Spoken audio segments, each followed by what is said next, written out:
guys. I almost didn't come on tonight. I was about to upload a video and it got messed up. Sorry. I'm eating a peach for dinner.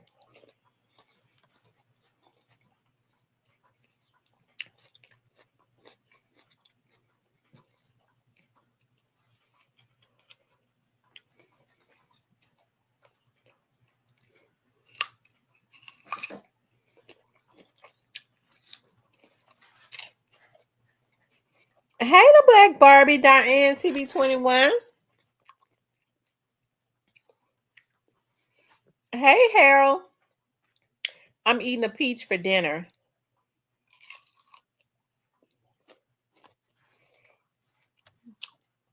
Hey, Kimberly. Latoya.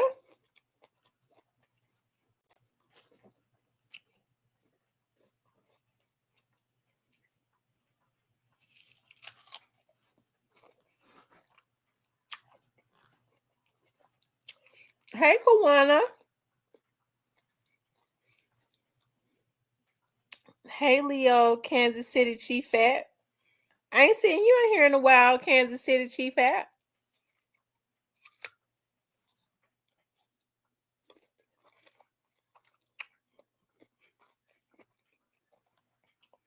So where are the Chiefs at?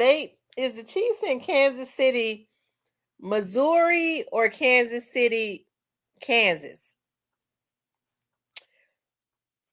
Is Kansas City Chiefs a Missouri team or a Kansas team?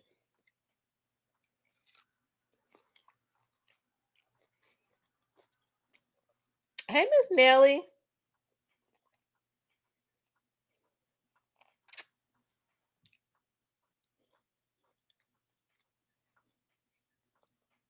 It's a Missouri team.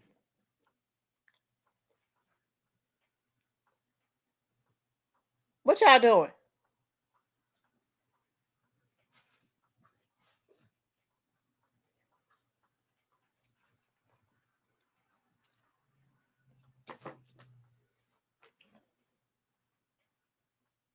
What y'all doing?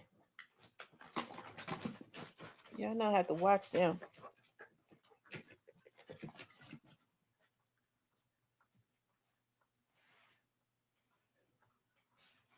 When they get quiet.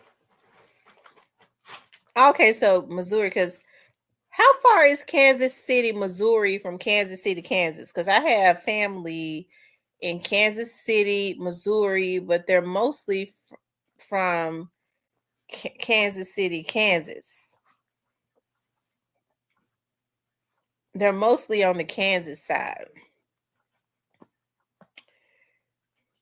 Somebody told me that I think Kansas City, Missouri, and Kansas City, Kansas, how far is it from each other?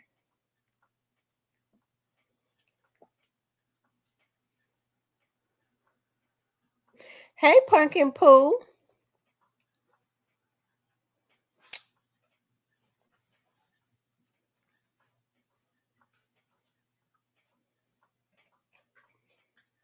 A minute.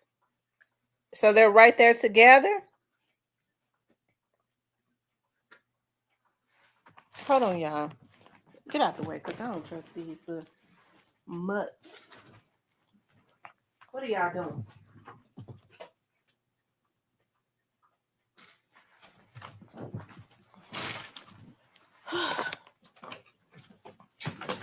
Hey, the ruler report. Oh, wow. Okay, like Tennessee to Mississippi, so they're right there together. Okay.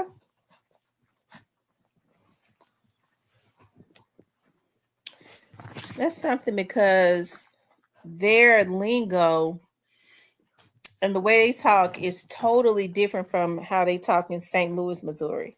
St. Louis, Missouri has a like almost like a southern lingo, like their country. Anyways, y'all, I was getting on tonight so that we could chop it up. I didn't really have anything in particular. It's a lot going on. I know y'all get tired of hearing about Memphis, right? I think everybody is talking about Thugger. Let me just say this. I don't talk a lot about Thugger. I don't talk a lot about Thugger, Young Thug, because it's something about Young Thug that I've never been interested in. Um, I believe that he did everything they said. I believe he was as mean as they say he was. Now I was looking at Woody last night talk about how slimy Thugger is. Woody has a podcast. He was talking about how slimy Thugger is. Thugger sent them out, never cared anything about him, only cared about himself. But it was just always something about Thug that I couldn't really get into. Like from the day I saw him, the first time I saw him, he had on a pink skirt. It looked like some lipstick with an earring in his nose. And um I don't know. I wouldn't have no issues with it, but it was just something about him. They had been shooting at Lil Wayne. So he was always mean and a sent out. And I believe that he did everything that they said that he did because, people kind of associated him with kissing baby and, calling Birdman my love and all of that. And so people probably was making fun of him behind his back. So I think when people feel like that, I think they try to be as vicious as they know how to be to try and get the respect. They feel like the only way to get respect is to be as vicious and all of that as they can be. So, I mean, I looked at his trial a little bit when Woody was up there. Woody was funny to me. Woody has admitted Woody done got baptized.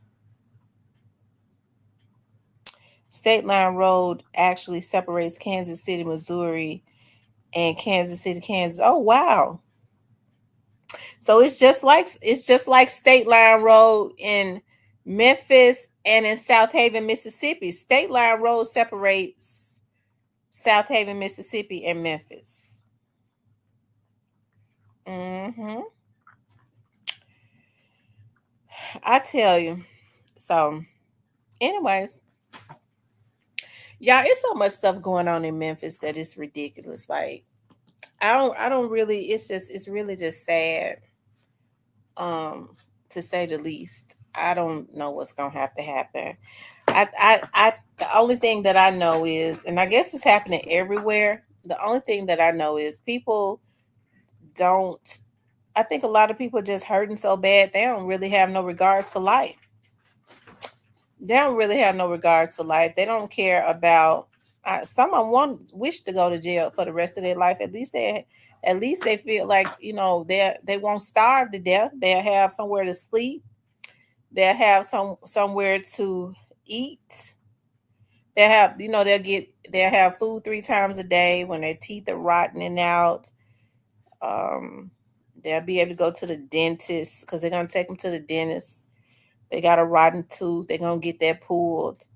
I mean, people commit crimes all the time in the wintertime so that they can go to the jail, so that they can come in out of the cold. Um, I mean, Shelby County's jail, they're so scared of a lawsuit. If you people get sick, it's hard to get a dentist to pull them rotten teeth out without some insurance and some money. So you go and steal a Snicker bar. What are y'all doing? You go and steal a Snicker bar and wait for the police to get you.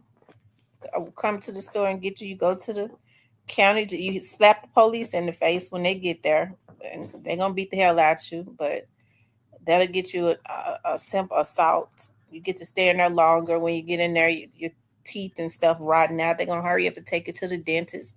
They're gonna pull all them rotten teeth out your head. They're gonna get you back on your HIV and AIDS medicine that you ain't been taking because you can't afford it. They're gonna hurry up and get you started on it. Um, They're gonna get you some glasses for and get that cataract up out your eyes. You know, that's on the county's dime, because they don't want no lawsuits. So you know that high blood pressure, they're gonna get make sure the nurse come every day and give you your crazy pills. So I mean, they wins up in there. So yeah, I'm telling you now, that's how I go.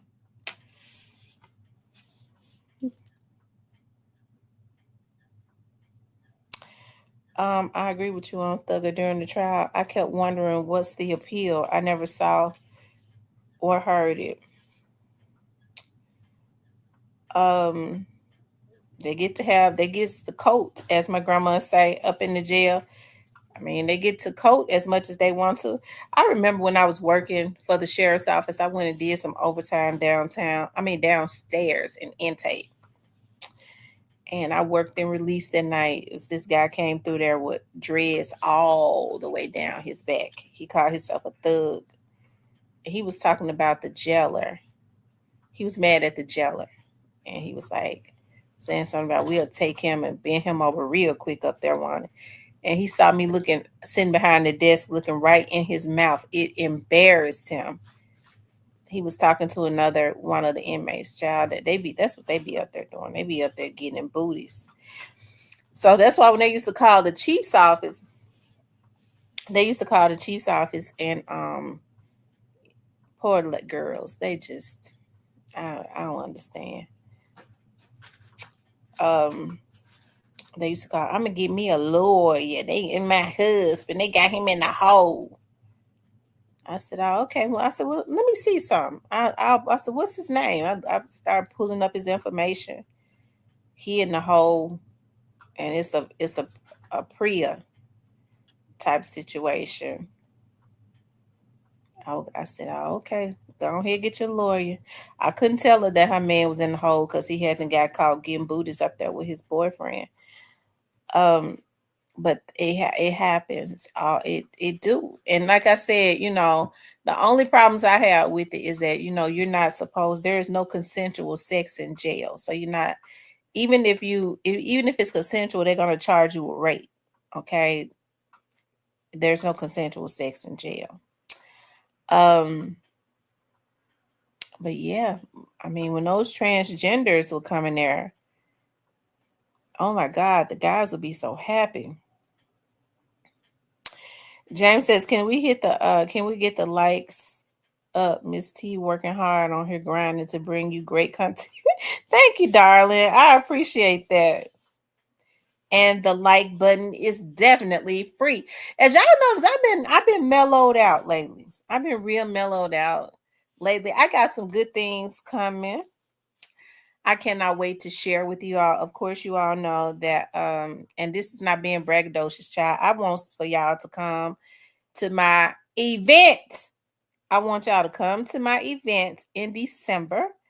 Okay. It is I am not charging to get into the event, but I would appreciate it if you come, you donate. That's the reason why people have events for their nonprofit organizations so that you all can donate to the organization and not just come and get your belly full. Okay. And you're going to have your belly full though.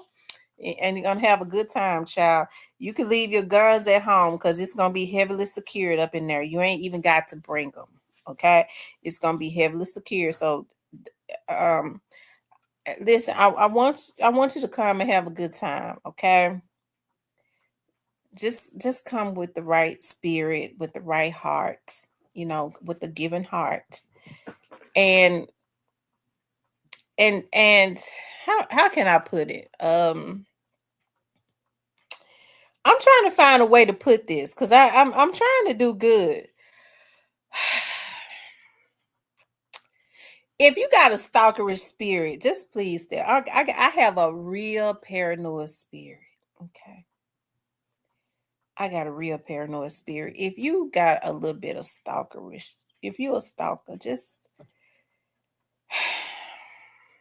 stay away. Come, give, enjoy, go home. Okay, go home. Um, Bush people. That's right. That's right. Ooh. The last event that I gave, it was so awesome. We had Mike Rollins. Y'all know that's the old police chief. Who else? Janice Fully Love at the time. She was city councilwoman. And I had two other pastors. This time I have my pastor, Eric Wickerson. And I'm going to have Pastor David Young. And I'm going to have Paul Young. And I'm going to have... I ain't gonna do y'all like that, okay? I was getting ready to say to have the district attorney up in there. I'm not gonna I'm gonna ask him, I'm gonna invite him, but I'm not gonna have him up there because I don't want folks throwing their food at him, okay?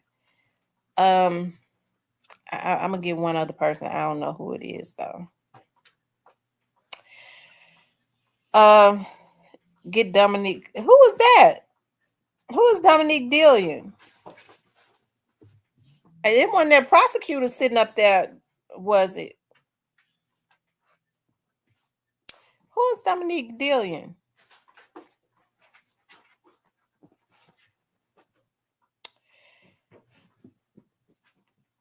I was getting ready to say chief I'm gonna invite her, but I'm not gonna have her to speak.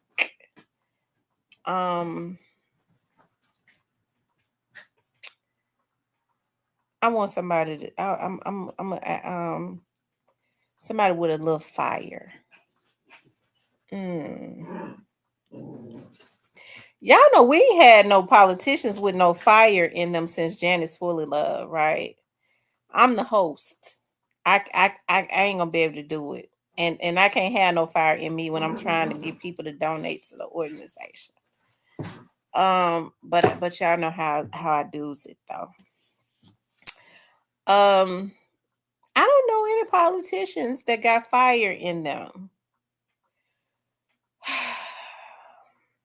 Rest in peace to my dad, the realest to do it. He's the realest to do it. This one is for him. This whole thing is for him.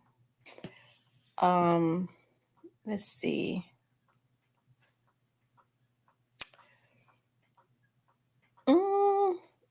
Y'all gonna help me out. Y'all gonna have to help me out.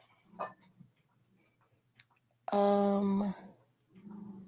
don't know none. I guess I'm gonna have to run. I guess I'm gonna have to run one day.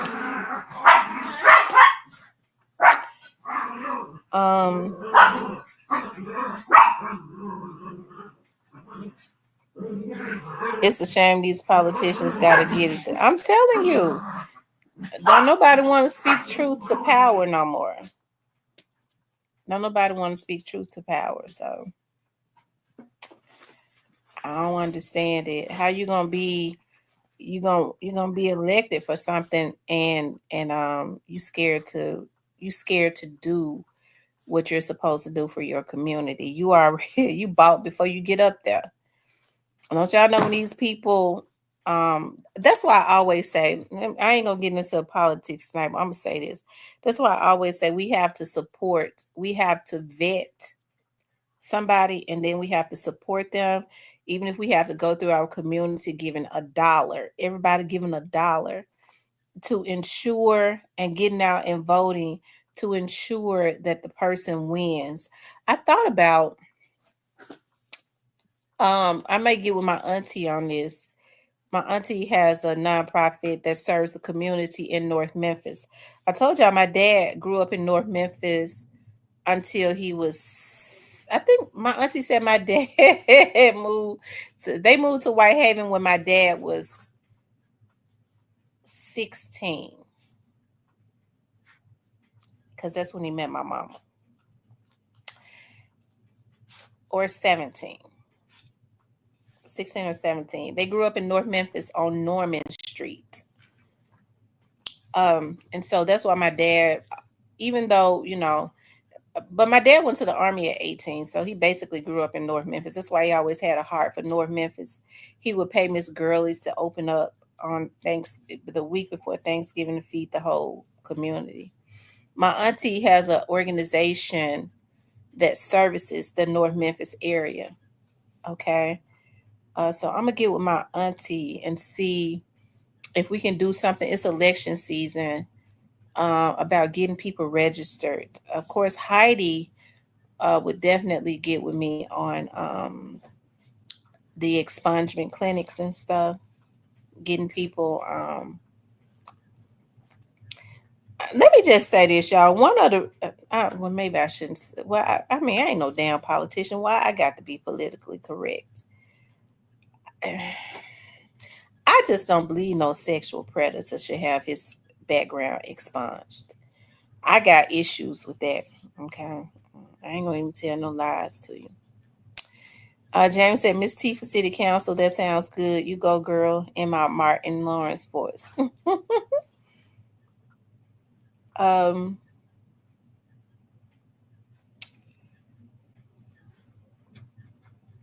Hit the like button. I'm gonna give y'all a date. In the coming weeks, I'm gonna spend a lot of my time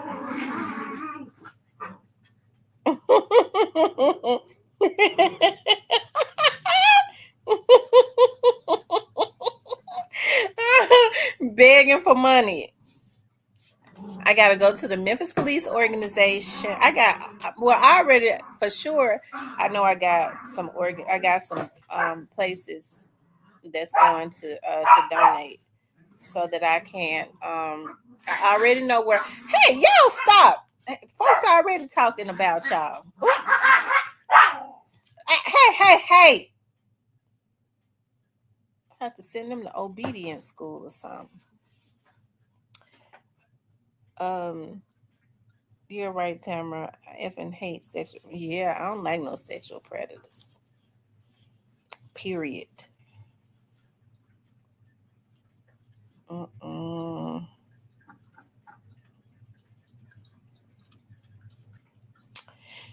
Now everybody want to.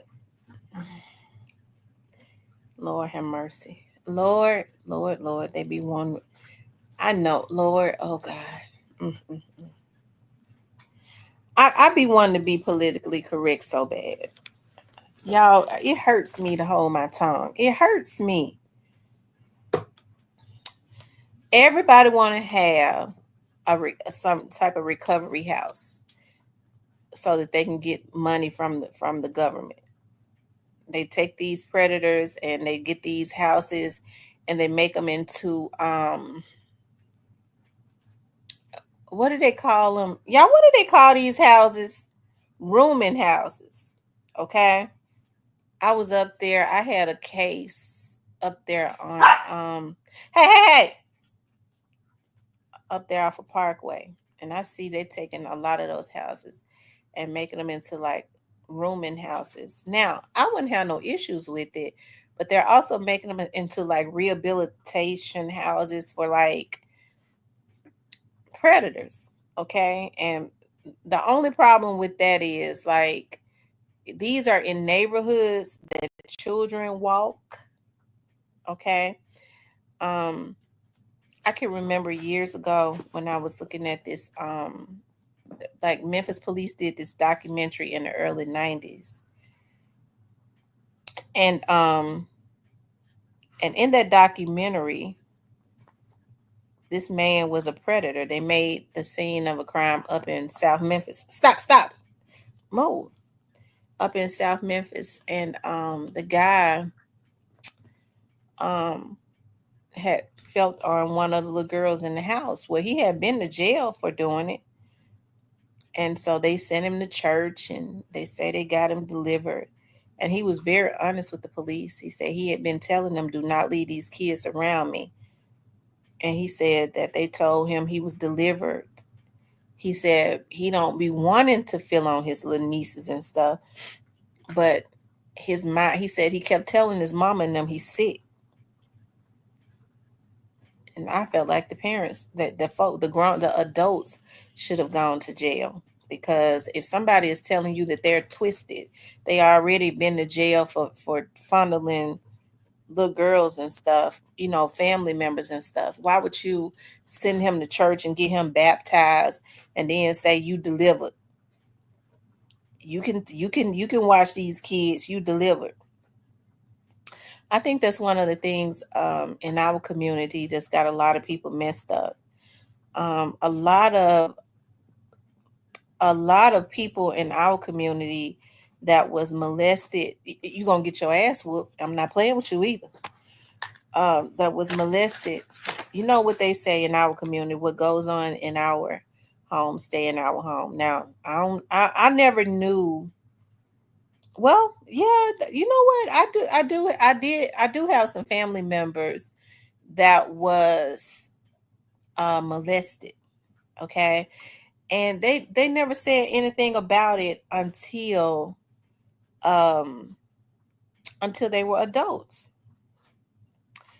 And yeah, they never said anything about it until they were adults. Um because back then when kids wanted to say that somebody was doing something to them, the adults would say that they was trying to be grown, or what did you know what I mean? And then they wanted to try to hide that. Somebody always had somebody in their family that was sick, but people tried to, Junebug was the one that we didn't leave kids around. Okay, I'm talking about everybody had a Junebug, but people tried to hide that. People in families would try and hide that for some odd reason. And I think in our community, a lot of people messed up. Now, I don't know what happened to my grandmama. She never said she was molested, child. But my grandmother, I'm talking about my mama's mama.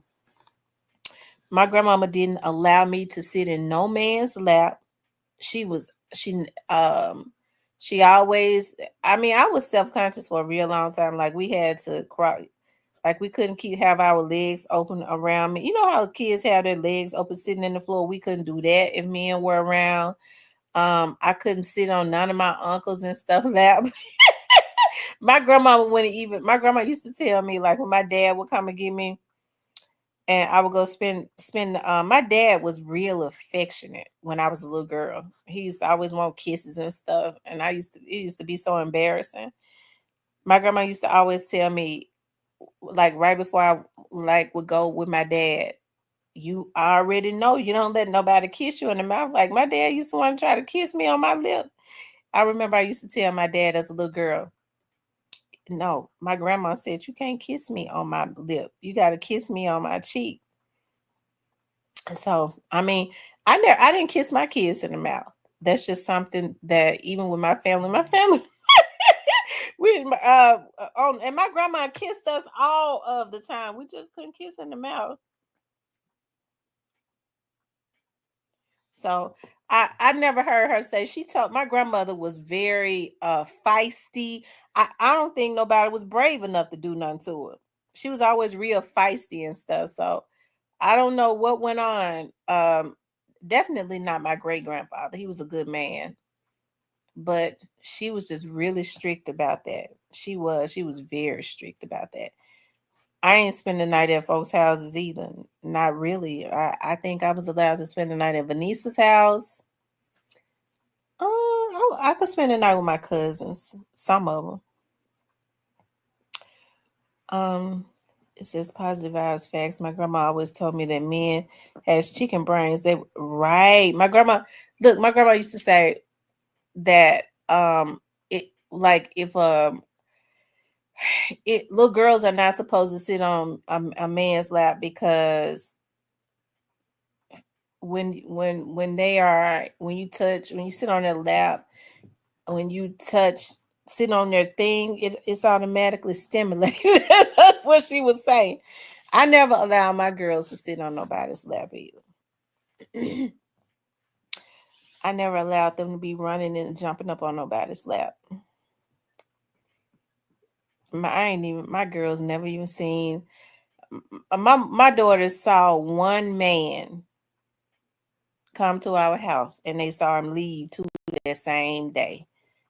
they never really even saw me date. Now I did my thing, but I would never let somebody spend the night with me, especially with my girls growing up. Yeah, I'm telling you, Alabama Hitter. That's what my grandma said.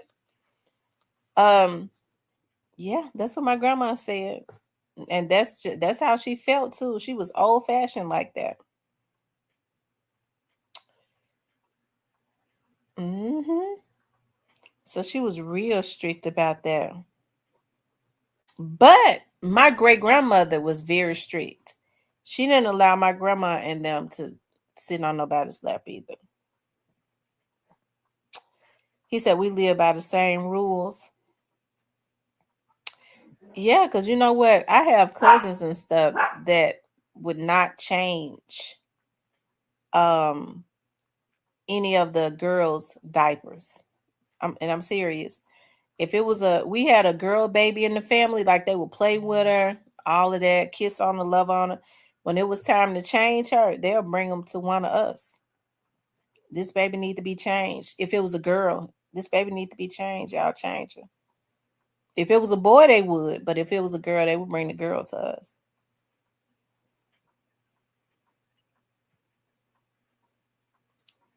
Yep. But that's true. I mean, especially more so now, Alabama Hitter. But you know, back then, it was a lot different. They really were very protective of the girls. Now it's differently, but back then it was more so the girls. They was very protective of. Emerald says, yes, the man not allowed to change diapers. The Black Barber says, there is none of that. No lap, too much touching or anything. Right. Yeah, you have to watch the little boys now too, because I have a friend that works for DCS, and she said some time back that she said, you know, now Tamara, the little boys are being used more than the little girls, and I guess because it's so obvious about the little girls, now the little boys are. She said they're using the little boys more, just as much now as they are the little girls. So that's why women have to be very careful about when they have sons. I don't mean no harm. Now, I don't want nobody to get offended, okay? But you know when you getting little Ray straight out of jail, he been in jail for 30 years. Get your asses in here. You have to be careful about your kids. You have to be very careful about them. Even boys are being touched. They are definitely I think that's why some of these young boys are they have a lot of anger in them because um they've been mishandled as kids. They're just as vulnerable now, especially as little girls, you know. So yeah, that's so true. I told y'all about when I used to work up in felony response. This was a long time ago. Like one of the investigators was like, that's when I used to be a typist when I first started. It's like I got a case. The officers get ready to bring a suspect up here, and um, it was from out of Binghamton. I was interested because it was from out of Binghamton because my daughter's dad lives in Binghamton. And when I saw the address like around Johnson Circle, I was like, wow, he lived. I said, let me sit down. I said, okay. I sat there. I sat right back down. I was like, yeah, I type it because I was like, dog, that's that's the exact street that he lives on. And so, hey, I'm not playing. And and so, anyways, this guy, the officer's family brought the guy up there, and the investigator was like, well, I need you to type the statement. He he he's here, he's coming up here. His brother walked in on him having sex I used to do that all the time. I'm not changing no girls. With his daughter, his biological daughter. And I never forget. And I'm not, I've spoken about this before. I'm not going to make a long story short. He was sick and he basically admitted to it after they broke him down. But at the same time, like, I don't know, for some reason, because he lived like right around on the same street that my daughter's dad lived on over there in Binghamton. I, it just kind of stuck out of my head. I kind of, down through the years, I would look into MPD's system to see if he had any more charges or anything, like any 911 calls and all of that. So I remember like a few years after that, he was arrested again. He was dating a girl, living with a girl that had like a paraplegic son born, um, where he couldn't walk. He was in a wheelchair. And her mother decided to, while she was at work, to stop by there to see the little boy. And the little boy was complaining about, she said the little boy was complaining about his butt was hurting. And so she said she decided to take her grandson with her. And she said that when she took him with her, he was talking about his butt was raw, his butt was sore. And so she decided to look at it, and she hurried up and took him to Le Bonheur because his butt was so raw. And so when they got to Le Bonheur, they talked to the kids and stuff. And so the little boy was like, this same dude that I had typed the statement for messing with his own daughter. The little boy wore diapers because he was paraplegic. He was about 8, 9 years old. And he said every time he changed his diapers, he would stick his fingers up his butt to the point that the little boy's butt was raw, that it was hurting him so bad. So, down through the years, I still kind of fall every now and again. I don't as much. Hopefully he dead. Oh God, Lord, that just slipped out. Lord, God, I need you to help me tonight. Cause y'all know how I get. Y'all know how grimy I get. Lord, I guess I'm gonna ask you, go ahead, forgive me for that one. Even if I don't mean it. Touch, God, I need you to fix my heart on that one. And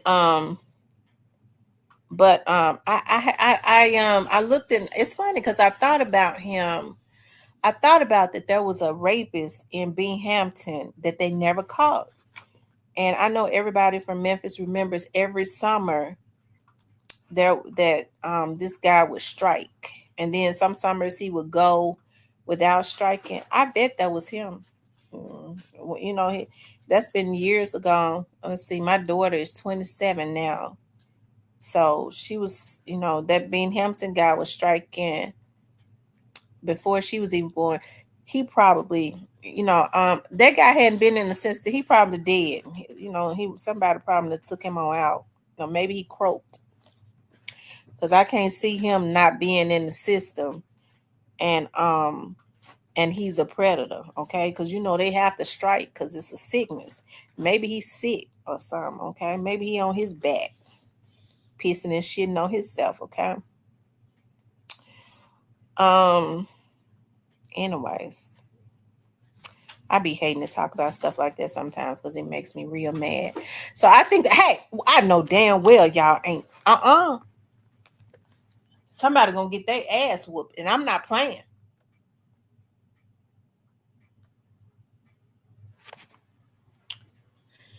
Um, what I see, I'm not playing with y'all. Anyways, I be hating to talk about that, but I mean, I think it's you have to bring awareness because people don't like talking about it. You know, they don't. I don't have any tolerance for people that violate other people. I mean, it makes my flesh crawl. I don't like people that violate other people. That's why even on here, he said, "Let me and whoop him." Even on here, like I be watching people, and when they have a type of um, when they like to violate folks, it ain't nothing normal about wanting to violate somebody. Like, when I want to see, look into, I'm gonna see what I could pull up. It's something that ain't normal about that. That's a person that's got a predatory behavior.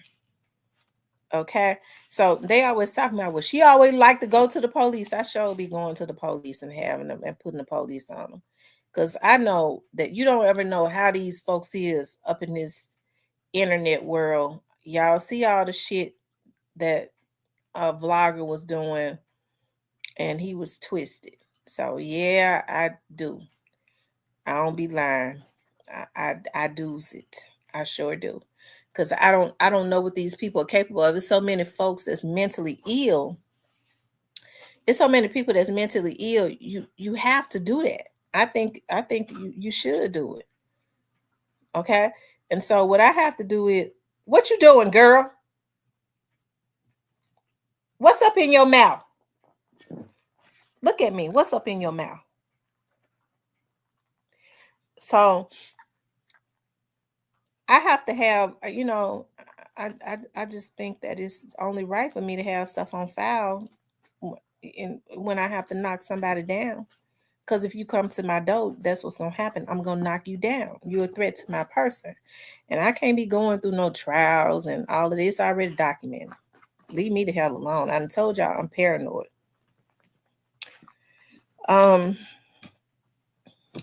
Matthew Stone says, yes, it's smart to do it. I'm telling you. Hey, OG Snake Spotter.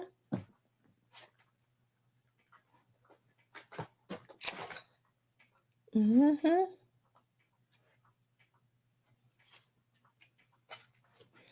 People think that you like to violate folks, and they ain't got no problems with doing it. That I think folks step over the line so much now, they don't understand what predatory behavior is. They don't really understand like what predatory behavior is. They don't really realize that they are a predator because they're used to not having any boundaries. So, when I put the police on them, that's what let them, that's how they able to see that you got to have some motherfucking boundaries, so you're gonna be in jail. Okay.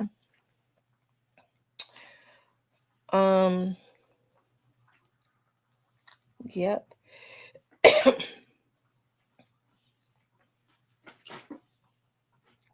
Hey, ZK. Hey, Maddie Stone. That's the same person, I believe. Yeah, hit the like button. But yeah, stuff like that has to be talked about, though. Like, I remember when I used to go over to Jail East, when they used to house the male juveniles at Jail East, and um, and the chief would let me go over there. Hey, Homicide Records. The chief would let me go over there and talk to them once a month. I got a lot of joy out of doing that. Those dudes, those kids were they were so talented. What a lot of people don't know, like the Sheriff Star, they could draw with their bare hands, but they had been into bad homes. Seeing it affects a man child, when they're seeing their dad beating up on their mothers, and they can't do anything because boys naturally want to protect their moms. So, I tell women to be very careful about when they have older sons and stuff, and they start dating a guy, especially if he has abusive type behavior. The first thing that he wants to do, he's going to start working on either trying to put fear in that boy or getting into the mother's head to try to get that boy up out of that house so that he can beat the hell out of her ass as much as he wants to. He want to be able to freely whoop on her without worrying about that boy sticking him. You know what I mean? Teenage boys get mad enough, he gonna whoop his ass. I'm talking about the man, and he might shoot him or kill him, so he want to get the threat up out of there. So Women have to be real careful about that. They have to be. Just when men want to step in and start putting fear in your kids anyways, even when they're girls, I get suspicious about that. You know, I get suspicious about that. I had talked to this guy one time, and we was just talking, and he was like, he was always talking about he wanted a family, this, and that. And it's like, if we if we get married, and I be a father to you. These were my girls were like little. You can't have no problem with me whipping your girls. So let me tell you something. Out of all the things you could have said, you could have been to my girls if we was to go that far. Like a loving man, just anything good. I said the first thing you think about is I want to be able to whoop them. You already just fouled out because I don't trust you now. Why in the world would the first thing that comes to your mind is you want to put fear in my daughters? Are you a sexual predator? Because that's what they try to do. But I quit talking to him because I didn't want to have to put one in his forehead. Okay. hmm I told y'all I didn't date much. I was, especially when my girls were growing up, I was very protective of them. Very. I didn't want to have to. I didn't want to have to hurt nobody. I'm different. I don't want no more kids. Well, if you marry a woman with kids, those are your children too. Like even me, like if I marry a guy, even if his kids are like older, I will still just like consider 'em my kids, my bonus children. I'm trying to be as good as I could to them, as far as like, being their friend, being loving, and all of that.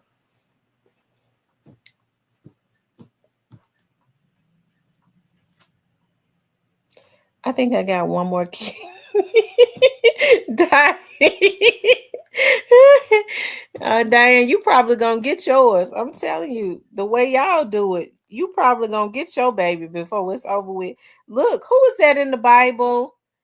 Um, who was that had a baby in the Bible at how old was it? Sarah? That God gave a baby at how old was she? Like 70 or somebody help me out that knows the Bible. Who was it? Was it Elizabeth or Sarah that God gave a baby at an old age?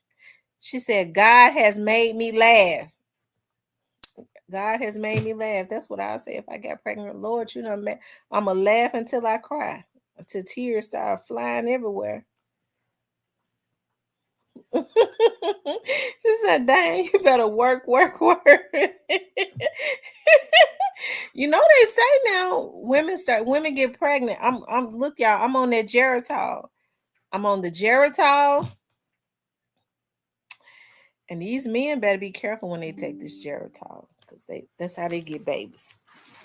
With they old asses. They better sit down somewhere. And women too.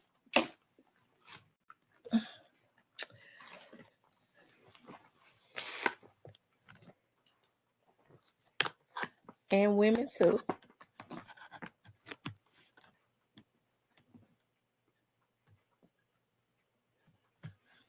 Damn.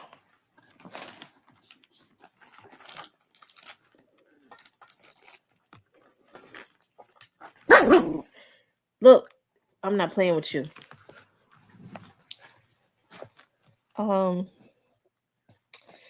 Sarah, and she was 90. Whew. Child. Lord have mercy. Yeah, I'm on them Geratols. Those are the best vitamins out there, but they don't sell them in the store anymore. You have to all the good stuff they started taking out of the stores. You have to order them online.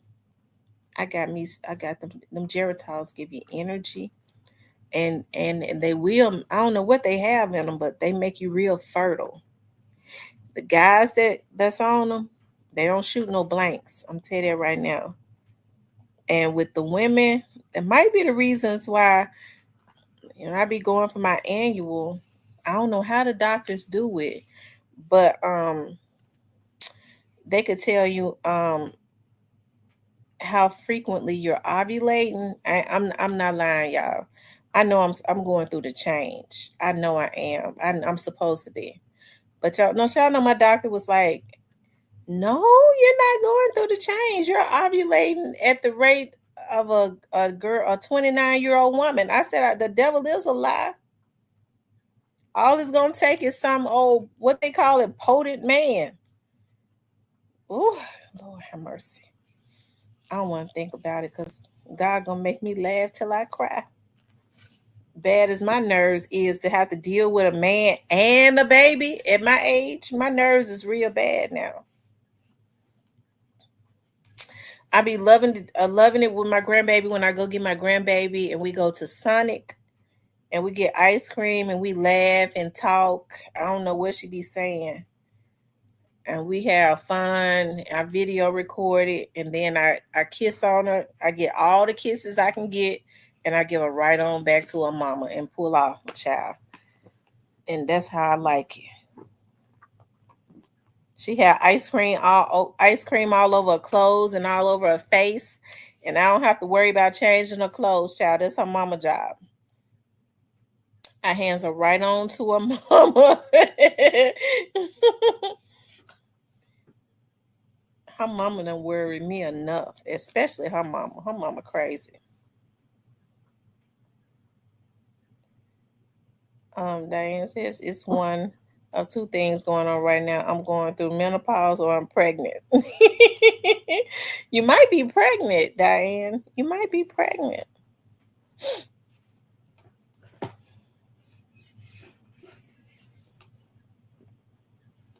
You might be pregnant. Going to have a social security baby. Get a check in preschool. I'm telling you.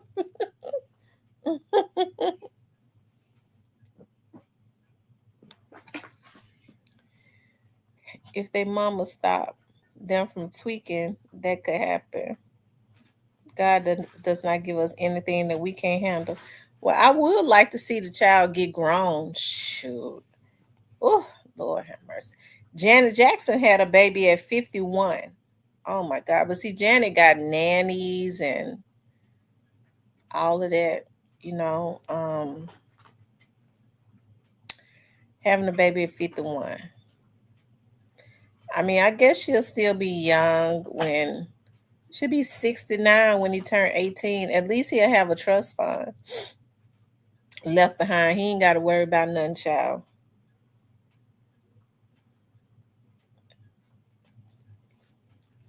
One thing about it, I handles myself like a champ in that area. Lady in the streets, y'all know the rest.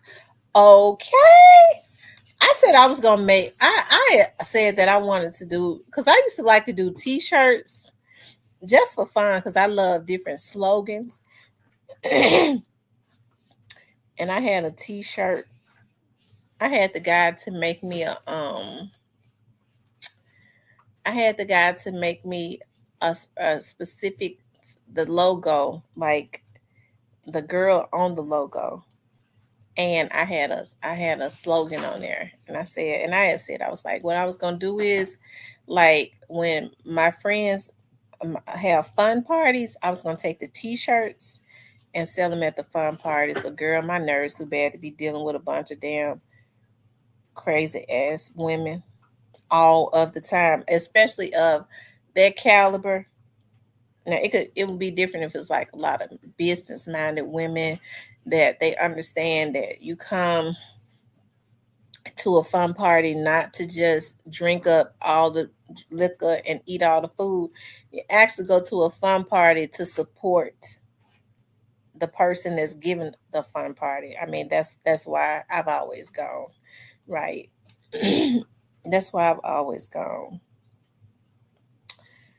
But unfortunately, a lot of the girls, some of them they just came for the strippers and to eat free and to drink free. Okay. I don't like people like that. If somebody is giving something and they've spent their money on making it successful so that you can be comfortable, you can have food, you can have drinks, you can have fun. Your ass need to be trying to come up out your damn pocket to support them. Okay. I get real mad when people do that. They come. I told y'all about when my cousin asked me to speak at her event. She got a sex toy line. She's like, "Cuz she always rent out what's the name of that place at Highland? Jason's Deli, the conference room." And she was like, "Cuz, would you come and speak to the ladies and say some inspirational stuff about your business?" I was like, "Yeah, cool." So she had a room full up in there, and she had vendors. It was other girls up against the wall. They had paid her like $20 to set up to set up their little business. What they was selling, like cakes and earrings and stuff. And child, she had some Jason's Deli was bringing out food, and she paid good for that. Sandwiches. She had drinks and wine. By the time I got up there, and I was gonna talk about something else, and I was looking at them how they had ate so much they was laid back, belly and shit, sitting up, ain't bought nothing. My poor cousin was saying, I'm selling this and I'm selling that. Ain't nobody got up to buy nothing. The girl standing on the wall, ain't nobody went back there and bought nothing. I said, "Oh, the devil is a lie. I got these asses today. I'm getting ready to talk about them." So I said, and there is no way in the world. I was like, when people have businesses, when you come out, they need your support, not just for you to pat them on the back, but people spend money to advertise what they have going on. I said, it's not just enough to pat somebody on the back and say, "Oh, this was a bomb event." I said, people need your resources. I said, I would never go to an event and sit up and eat up all the food and drink up all the drinks and not get up and go and support nobody.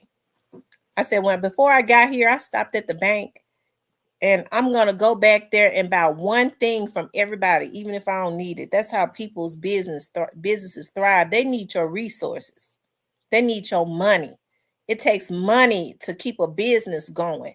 And I was talking about that's why we in the Black community, we don't thrive because we don't support each other. When I sat down, they had everybody was up at a table buying something. Everybody.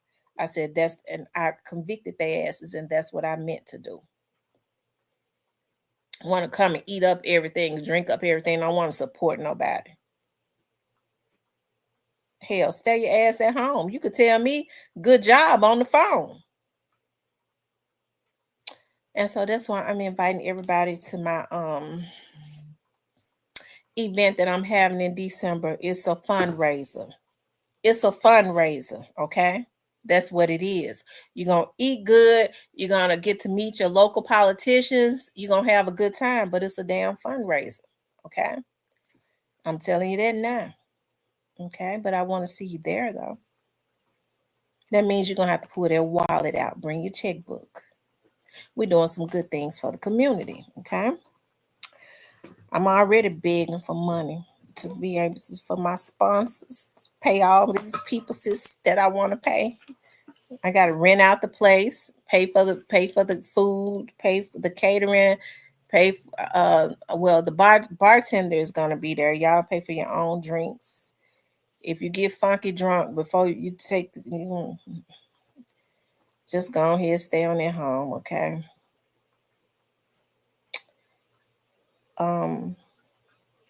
If you get pissy drunk, because the police gonna be there, okay? I would hate for them to carry you up out of there in handcuffs. Because most people, when they get drunk, they be wanting to fight. But it's gonna be a nice event. It's a black tie event, and I really would like for people to come out to see what we're gonna be doing for the community, what the goal is, like what I have going on, the agenda, what my dad has done so far, what we'll be continuing, and what we're going to offer the community, some things some people I've been working with in the background, partnering with them to get some of these young men trained. It's good for them to have skills so that they can. It ain't meant for everybody to go to college, right? So if we could start getting some technical schools, which is what they don't want, they took up out the community. I think these young men can start doing things that they like. You won't see them spending so much time in the streets. So thank you, nothing. I would appreciate that so much. I always like to support people. I went into the grocery store today. Y'all know I love Cash Saver. And so this lady has opened up a herbal store where she's in Cash Saver, where she's selling like sea moss, and she's selling like vitamins and stuff like that. So I went up in there. I ain't gonna lie. I almost didn't buy nothing. The owner was really nice. She came out the back. She was nice. Her employee was not. She almost didn't get that business. Because when I ask questions, I'd rather for you to say I don't know instead of looking at me like I'm a damn fool. Because I be wanting to support all black businesses. I'm gonna tell you that right now.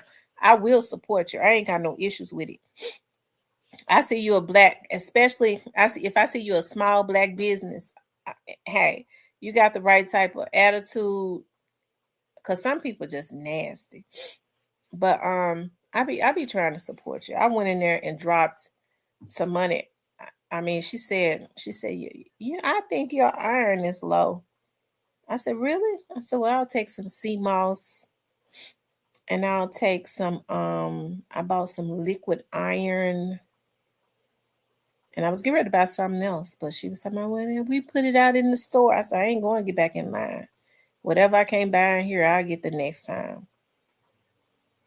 But I spent with her pretty good real quick because she was a black owned business. And because, like I said, her worker was not friendly. Act like she didn't want to answer questions, but when the owner came out the back, she was very friendly, very inviting. So that made me go ahead and spend my money with her. And I'm gonna see if her supplements and stuff work.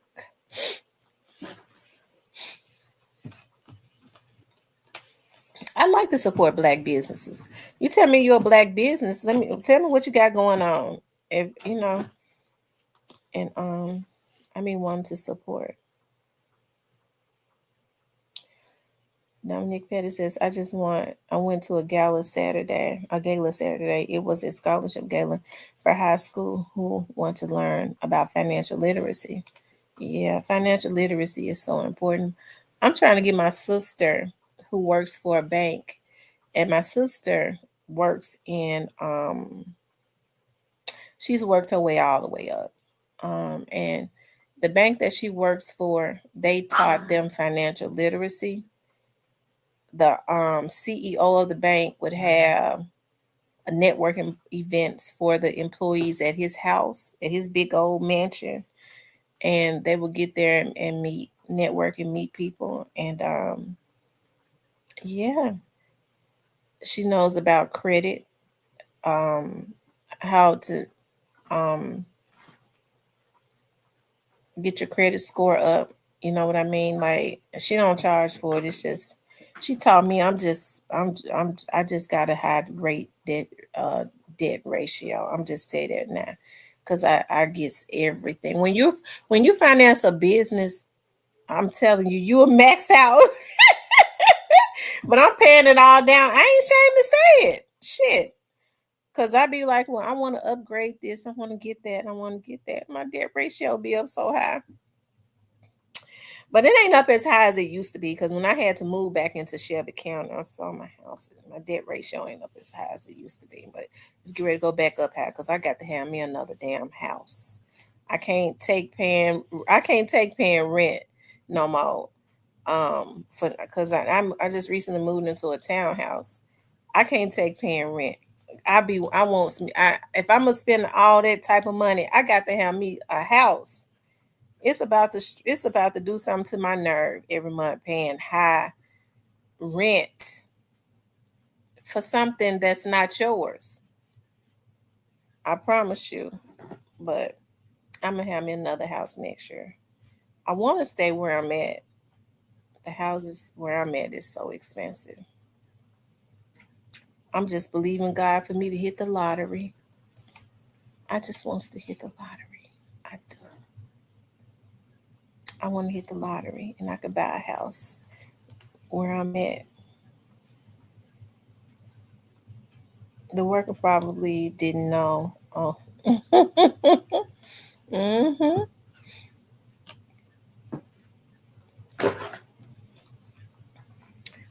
I think it's good to support black businesses. Black businesses, they should be more friendly, and don't ask for the hookup. Don't ask for the hookup. You don't go into Walmart and ask for a hookup. You don't. You don't go into Walmart and ask for a hookup. So, um, you shouldn't be, especially asking somebody that has a small business for a hookup. That's messed up right there. I don't deal with those kind. I used to get um, when people would call me. I don't mean no harm, y'all. We just talking tonight, as they say. We just joking. Especially when I was doing private work, private investigative work. Um, privately, people would call me and they saw that I was a black girl. If they were black, I would tell them my prices, and then they would always ask me if I could come down. Hell, fucking no. I don't care if your husband never comes home. You think I'm gonna sit out in the car and all night, can't piss, can't eat, and watch your husband and not get paid for it? Uh-uh. Mm-mm. Can't blink my eye. And I'm serious, like that's a mental thing. Like it'll mess you up mentally because you be sitting in those cars and you can't blink, because if you blink, you'll miss. That's why I got started getting real stressed out. I couldn't turn my head. I'll be scared to turn my head. I'm like, because it happens. You turn your head, they might walk out that hotel. So I mean, people don't understand. They thought that it was like a cool job to have. It was rewarding and all that, but I was stressed out. I can't. When I knew I was going on stakeouts, I didn't eat. I couldn't drink no water because I couldn't leave and go pee. I never wanted to pee in, because you have some investigators, they piss in a cup or something. I couldn't do it. Um, some of them put on Pampers. I couldn't do that either. Good God Almighty! Oh, so I didn't eat. If I knew it was gonna be an all nighter, I definitely didn't drink no water. I couldn't drink none while I was sitting there, and they thought I was gonna get them a discount. But then when they called the white investigator companies, and we would communicate, did such and such call you? Oh yeah, yeah. They asked you for a discount. No, they knew better than to ask me for a discount. They didn't even ask the white folks for no discount. So that's why I always say we have to get better. Okay. Um, even with like I hate to say it, some of the attorneys, I didn't like doing a lot of work for black attorneys because they ain't got no damn money. They ain't got no money. So they wanna pay you whenever they get ready. Now I need it up front. Oh, I ain't got to pay up front. Well, oh, fuck you. Excuse my French. Fuck you. I don't care if your client don't win. Because one thing about it, with a good investigator, you can get your client off. And I know as a woman, they knew that as a black woman, that you don't see a lot of them. I could infiltrate and go up into places that the white investigators can go up in. So I was going to get mine. And I got it. Okay. I don't mean no harm, but you have to know your worth.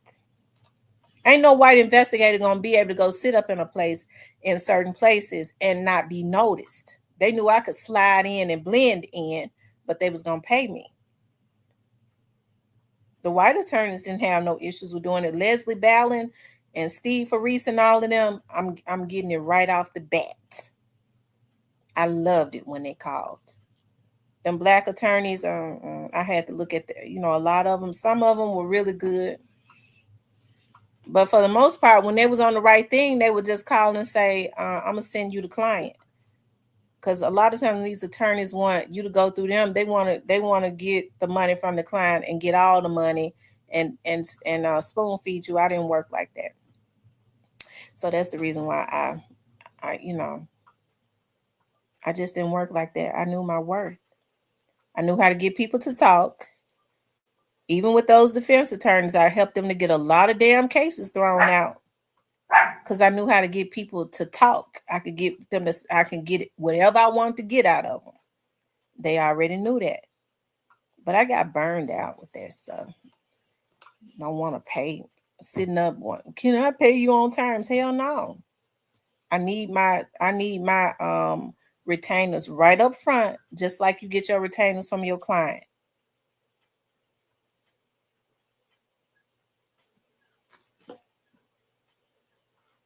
Mm-hmm. I got burnt out though, y'all. But I loved it though. I still love what I do now. What I do now is a ministry. I just be working for the federal prosecutors now. Y'all hit that like button though, y'all. Hit the like button. Please like, share, and subscribe. Hey, hey, hey.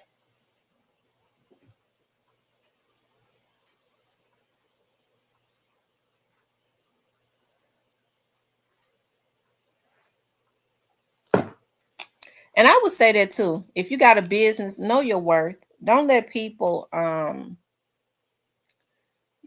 talk you down. Even if it's family and stuff. One thing that I've learned is if they want your services, they're gonna pay for it. You ain't got to come down, you ain't got to get no discounts. It costs. You have to put your time, you go and get training, and stuff.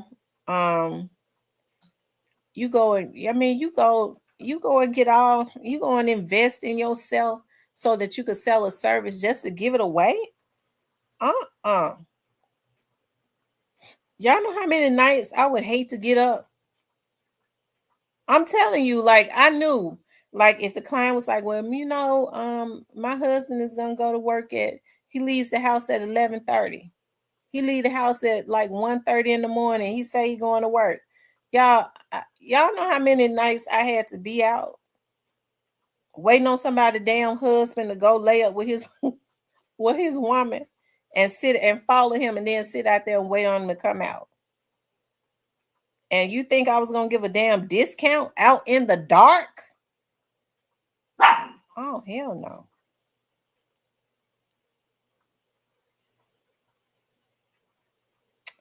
Cypress says, I'm watching Monday Night Football, but I'm here.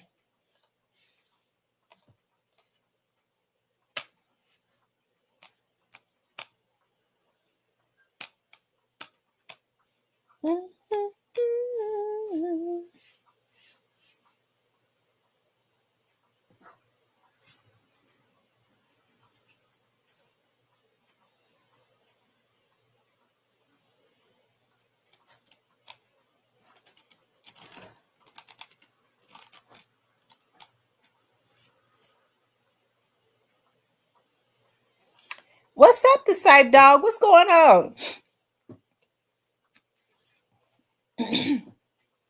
What team playing tonight, Cypress?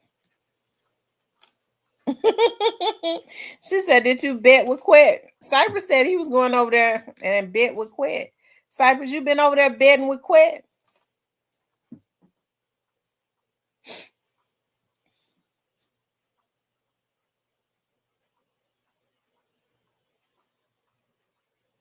And when people say, well, she ain't no attorney, she can't get no case thrown out. Let me clarify that. An attorney is only as good as his investigator. It is the investigator that get out there on the pavement and get the evidence and shit that an attorney needs to be able to go and present to the damn courts. Okay?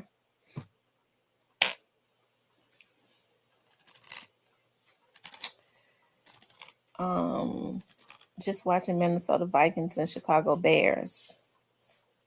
So did the Indian what's the name of them? The Indian Pacers. What is it called, y'all? The Redskins. That's what it is. I don't know. I think the Indian Pacers is a basketball team. So did the Redskins change their name back? Y'all know Trump demanded that the Redskins change their name back.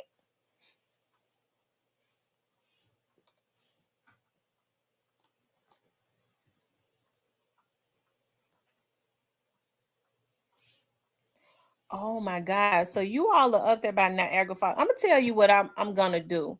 Cause I think, are you up there by Harriet Tubman's Museum? Neo, are you up there by Harriet Tubman's Museum?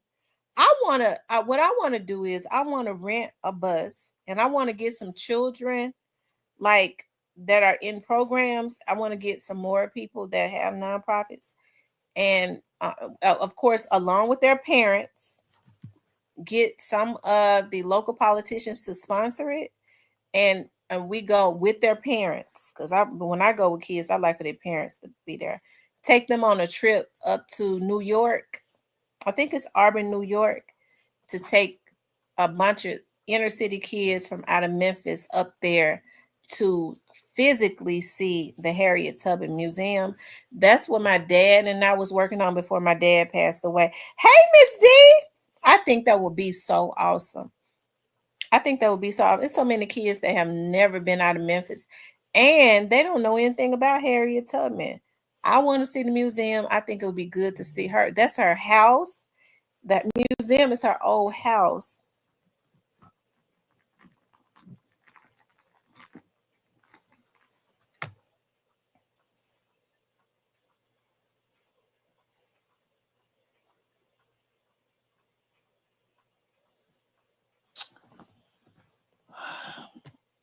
I be having them. Yeah. I think that would be so awesome. I'll be glad when they tell somebody do a movie about the Sojourner Truth story.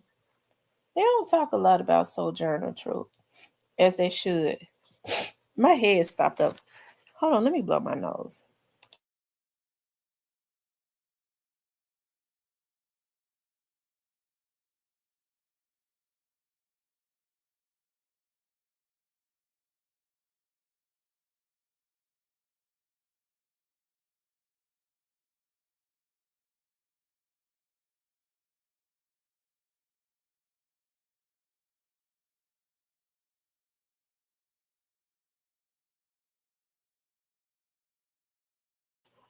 Okay, y'all. I'm sorry about that. I'm back.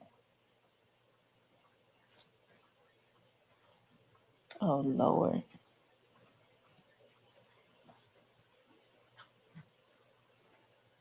Mm.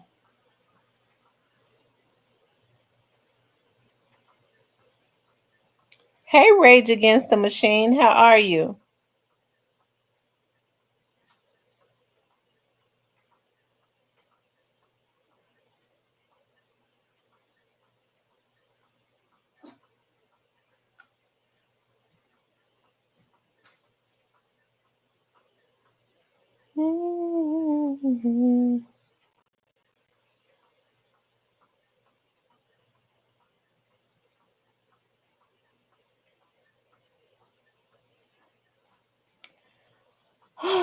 Lord. The Harriet Tubman Museum is 2 hours east of Buffalo, New York. I've never been there to see it, but I gotta go. Yeah. I want to take um, some children with their parents. I don't think I have a hard time getting sponsors to do that. And that's something that I want for my dad was going to do with his organization. I think when we start teaching these kids where they come from, they can appreciate who they are. They basically just deleting our history. I love learning, even now with me consistently learning about our history. I love it. With Sojourner Truth, we learned a little bit about her in school, but she was before Harriet Tubman. She was big on getting people registered to vote. I got the biggest fleece blanket ever. I'm so excited. 120 by the biggest. I got the biggest fleece blanket ever. 120. That's you show right. Here that's the bit. I ain't never seen.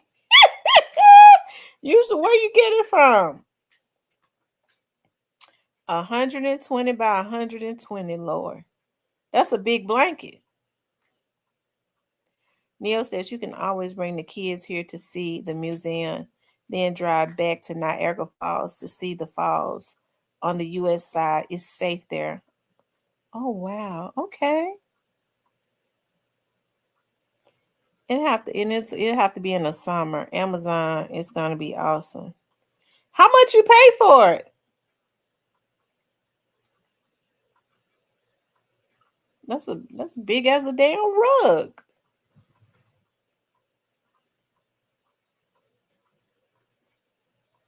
Y'all, it was so chilly today.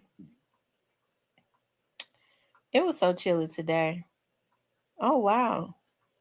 That's not bad at all. It was so chilly today. It's 63 right now, y'all. I do not like the fall or the winter. But I got some great things coming up in the fall and the winter. I was late starting school, but I'll start in October in the second half of the fall. I got everything taken care of today. I'm excited about that. Finishing out my last few little credits and some more stuff that's coming up that I'll tell y'all about. Other than my event, I got something big that's happening, but I'll tell y'all. I'll tell y'all after it happens. Oh yeah. I don't like the winter. I don't like getting out the bed and out of the bed in the wintertime.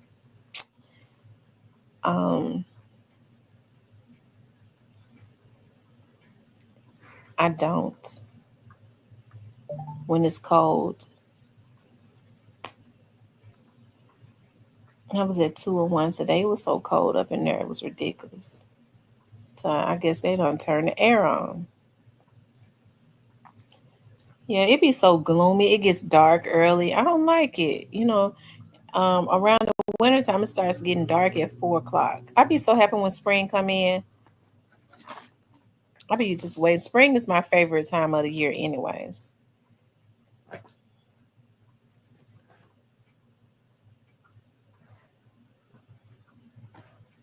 What are you doing?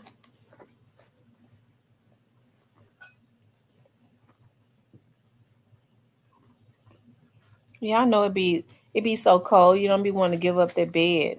You want to stay wrapped up.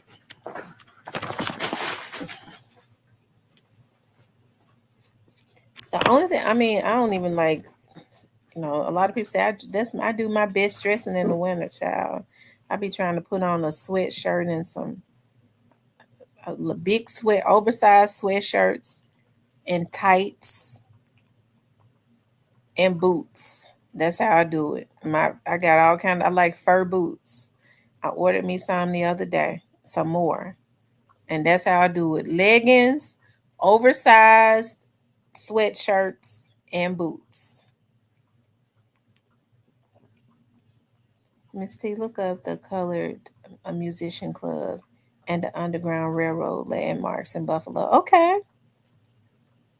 Them Anglo-Saxons at my job have it freezing and office is the coldest in the building. I'm telling you, they like that cold weather. I do not like no cold.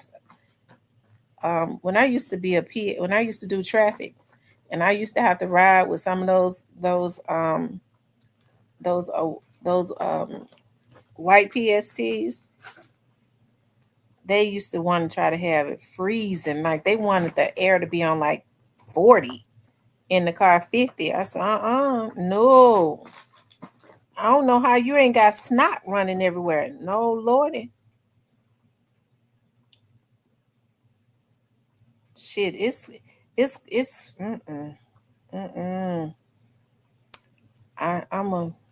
I like for it to be 70, like 70 to like 70 in a house. 70 to like 73 is what I like for it to be in a house. When it's cold outside, 80.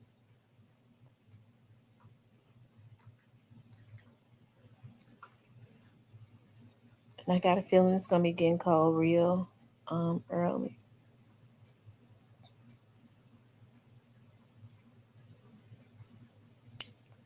Yep.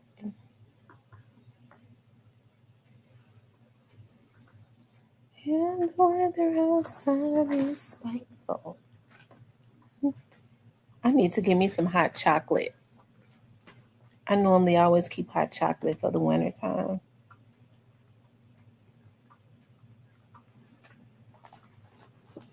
And I think I'm gonna have to go buy me a heater to take to work and put up under my desk because it was cold up in there today to keep to stay warm. As a matter of fact, I'm gonna make sure I do that tomorrow.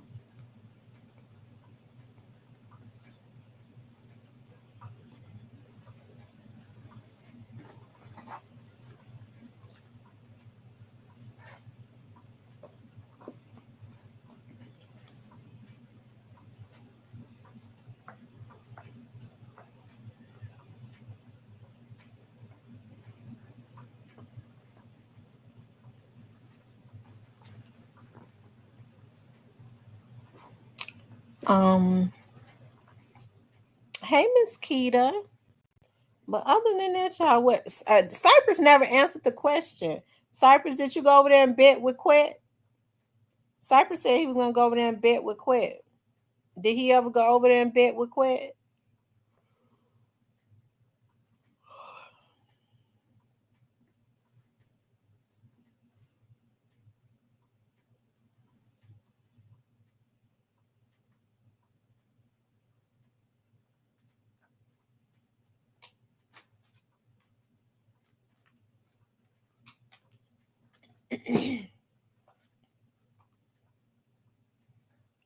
um, nope, I haven't bet with Quet yet. Oh, okay.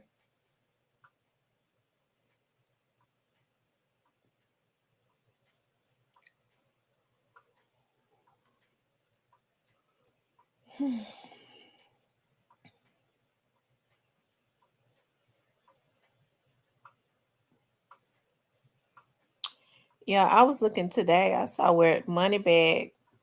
They said Moneybag Yo was having a birthday bash or something in Nashville. Did you see he apologized to CW? Miss D said, I'm cleaning up Miss T. Cypress a mess. Okay. Um Thea says, did you see he apologized to Charleston White and invited him to come to Memphis? He gonna be out of town. Oh Lord. That means Charleston White don't need to come to Memphis, child. They always be out of town when somebody get hit.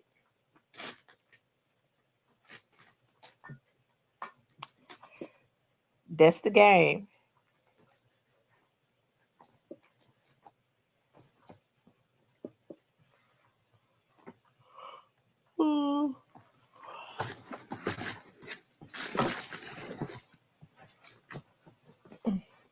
Don't go, Charleston White. That was the cue right there, Charleston. When he said he was gonna be out of town, don't do it. Do not do it. That's the cue.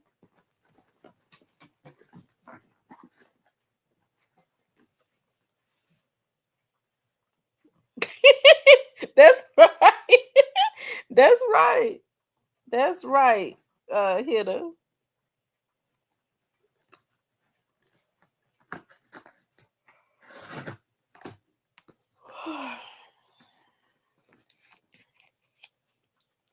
Charleston White, don't do it. I wish I could pull it up. I like to read people like faces and stuff. I ain't gonna have quit striking in my damn video. Told CW to decorate the grave. He thinks that will be nice. Mm. Did Charleston White respond?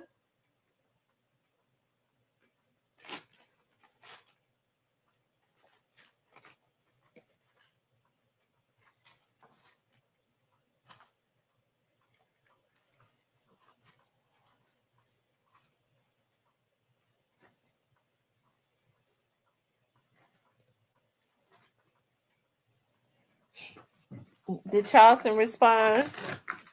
Probably not. If he haven't, he probably will.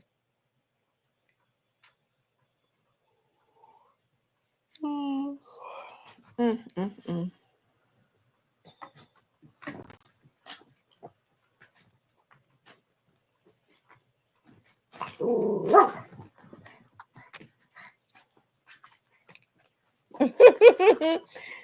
Cypress said he meant decorate and make one while you're there. I tell you.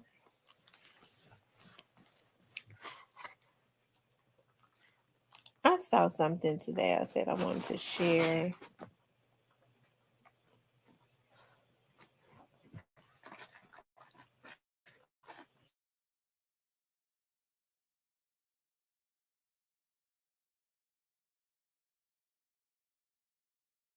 They said CW done triggered Govan.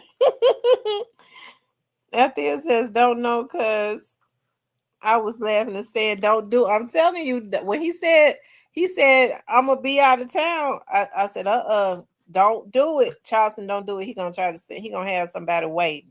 He gonna make sure he out of town and send them little boys over there. Don't do it. Stop. Shit.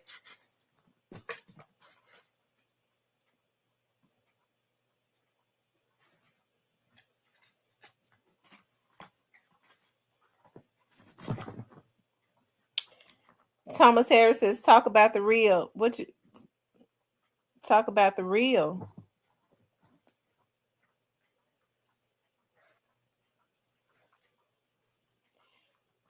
Cypress TV says, I think Charleston White and Stan G should go decorate the grave.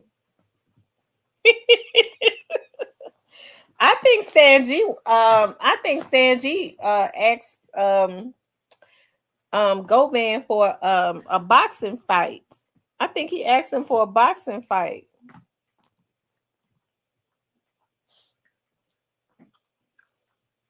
I think Stan G asked Govan for a boxing match.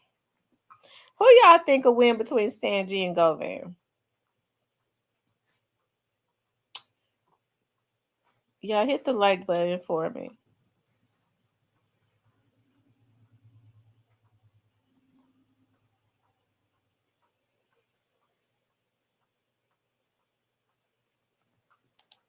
Mm-hmm.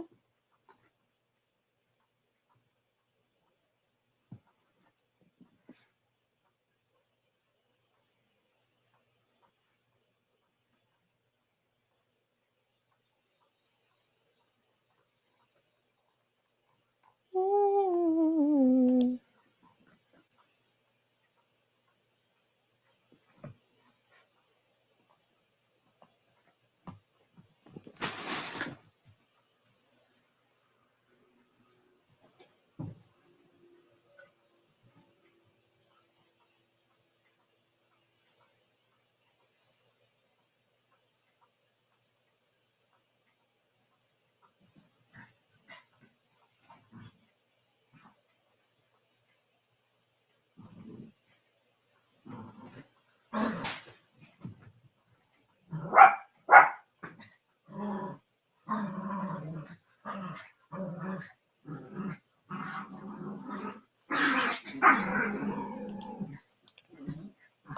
My grandmother is 105. They said Quet gonna fight Big Nash on the 27th. Oh Lord.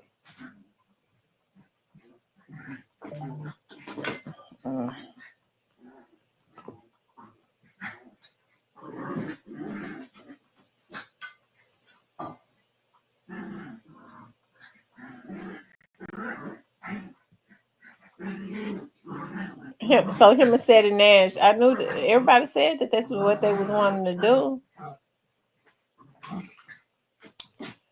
I tell you,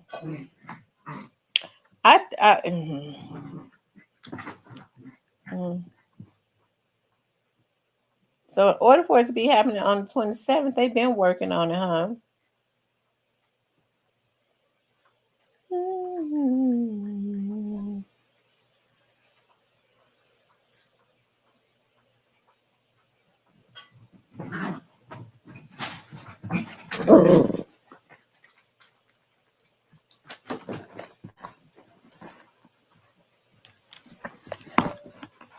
He said he gonna pay to see that fight. Who y'all think gonna win between set? Who y'all think will win? Who do you all think will win?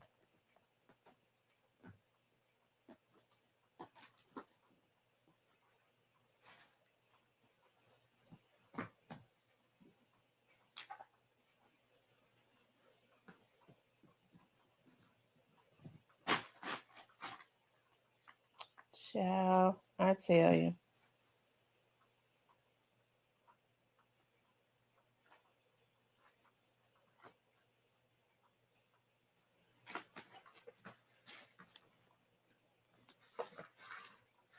Miss T was we're just talking. We're just talking. Some people said they said Sadie Nash better not be that big for nothing. Miss D said Sadie Nash better not be that big for nothing.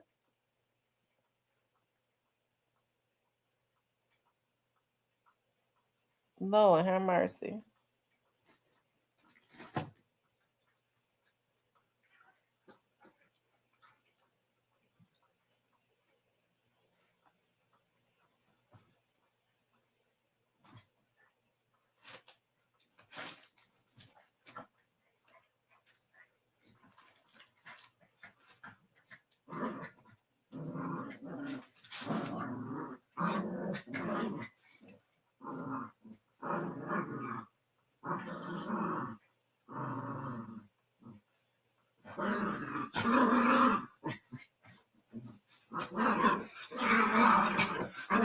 So ZK just says I don't know, but I feel a members only live coming.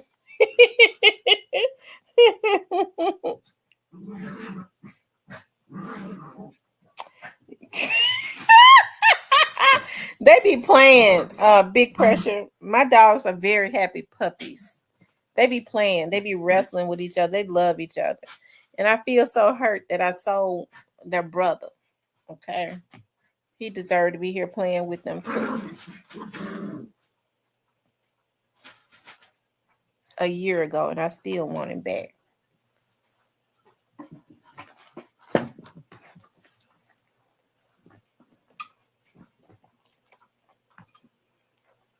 They be wrestling with each other and playing.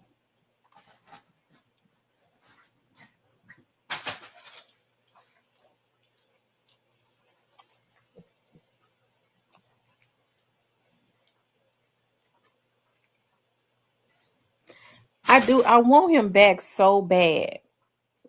I want him back so bad. When he still send me pictures and videos of him. He seemed like he's so lonely. He a real playful dog. He was like had the most energy out of all of them. He was real bad, and I loved him too so much. But he was so damn bad. Even when he was a newborn, he'd be trying to escape and get away from his mama and stuff, and he'd be scooting, couldn't eyes and shit would never open, always into something. So I sold it to a guy I used to work at the sheriff's office with. I tried to get him back the next day. He was like, my wife fell in love with him. I said, how your wife gonna be in love with a damn dog that she had for a date? I said, bring me my dog back and you take this money back. He wouldn't do it.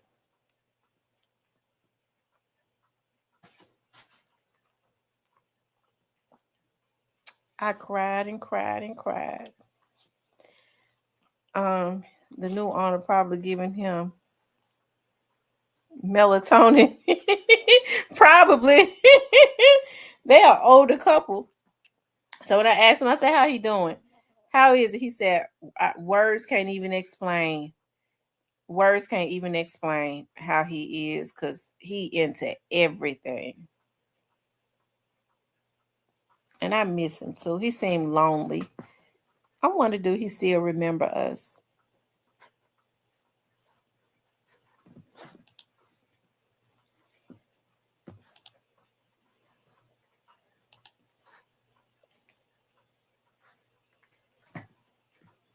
When I saw him, Remy was walking around. She knew how many babies she had. She was walking around. She was looking up under the chair, looking up under the couch, and I was just crying. I was like, "Oh my gosh, she know he gone."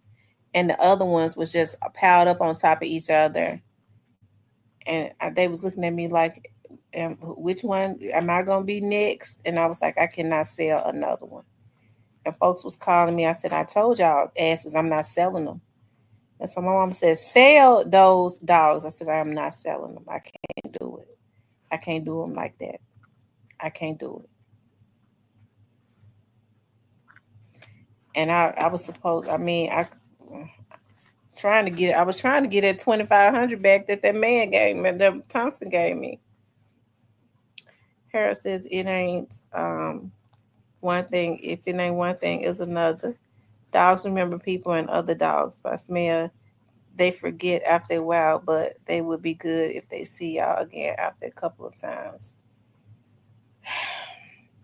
I wonder if he's sick of him. I want him back.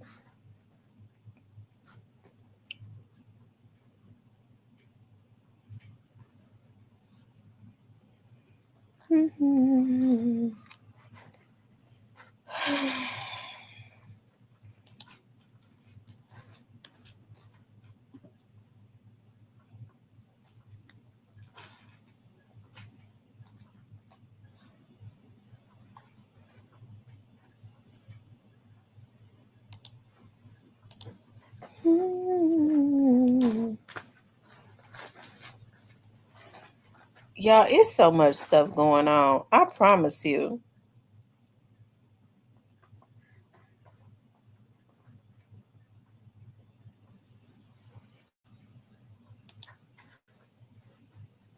Hold on, y'all. I want to play this, y'all. I want to play this.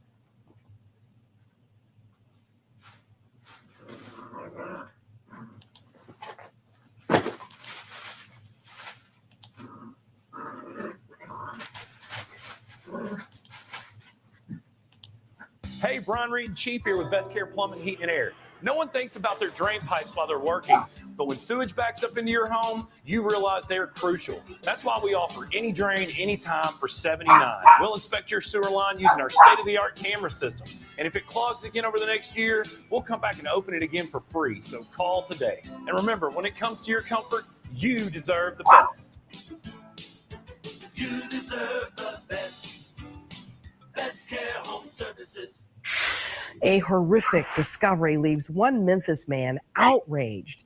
Good evening. Thanks for watching Action News 5 at 6. Joe and Joy are off tonight.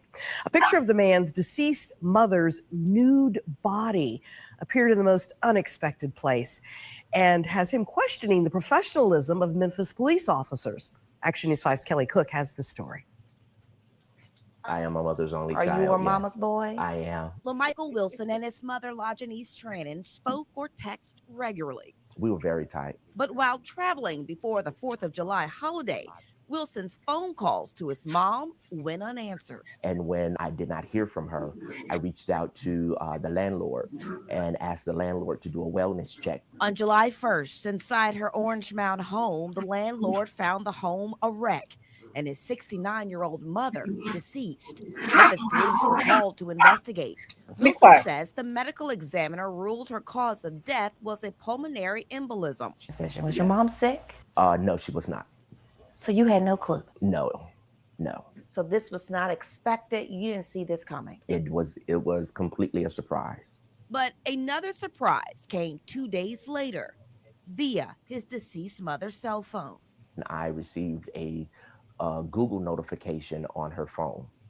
And that Google notification was for like a photo memory. Much to my chagrin, I discovered that there were 2 pictures of my mom's deceased body lying in her bed. She was nude with 4 electrodes on her body in a pool of blood. Due to the graphic nature of the photo, Oh my. we are not showing the picture, but his mother is nude, only wearing underwear, sprawled on the bed on her stomach in what appears to be efforts to revive her. So you can see the electrodes. One is 4 of them on her back. The question is, who took this picture with Tannen's iPhone? According to the police report, police arrived at 12:30 p.m. According to Wilson's phone history, he received a call from Memphis police at 1:01 p.m. telling him his mother was unresponsive. We checked the data of the picture. The timestamp was 1:04 p.m. There's absolutely no way that you could have mistakenly thought that this was your phone. You think this was unprofessional? It was very much unprofessional, but I also believe it was intentional. But the motivation behind it, I've just not been able to identify. But it is very intentional because there are just some things that you don't do. Wilson has filed a formal complaint with MPD and now is trying to finalize the affairs of his mother. But that final photo of his mom, he says, has left so many questions and so much pain. Kelly Cook, Action News 5. Oh, wow. Lord have mercy. I hate that. I wonder.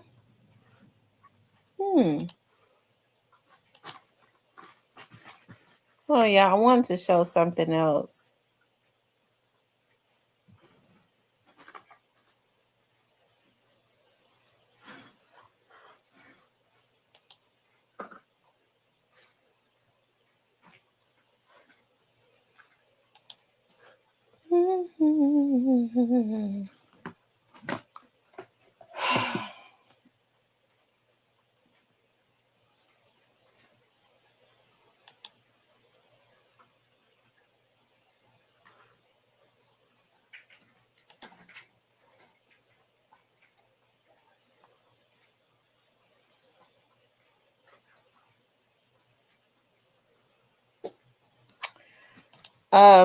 Yeah, I was, you know what?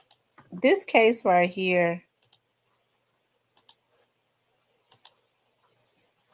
this young man right here went missing. He's a real estate agent, I believe.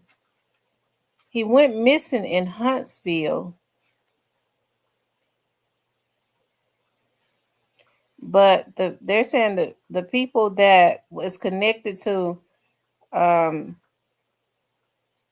making him go missing is from out of Memphis.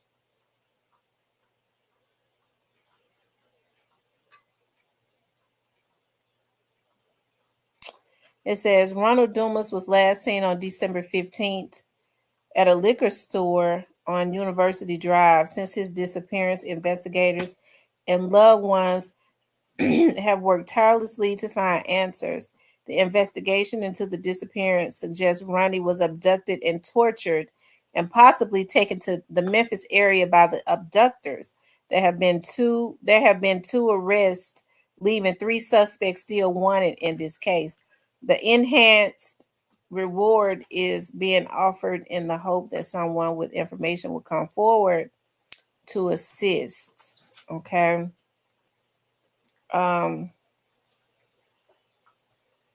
Yeah. He's from Huntsville. This happened in Huntsville. And some Memphians, I don't know why they asses got down there. They done went down there and abducted the man and brought him back to Memphis and more than likely have killed him. That's an interesting situation. I don't know. I mean, I would suggest that the family hire a private investigator. I know a private investigator, the guy that trained me, Kevin, he's a retired FBI agent. He could go and I believe he could solve the case. I believe that he could solve it.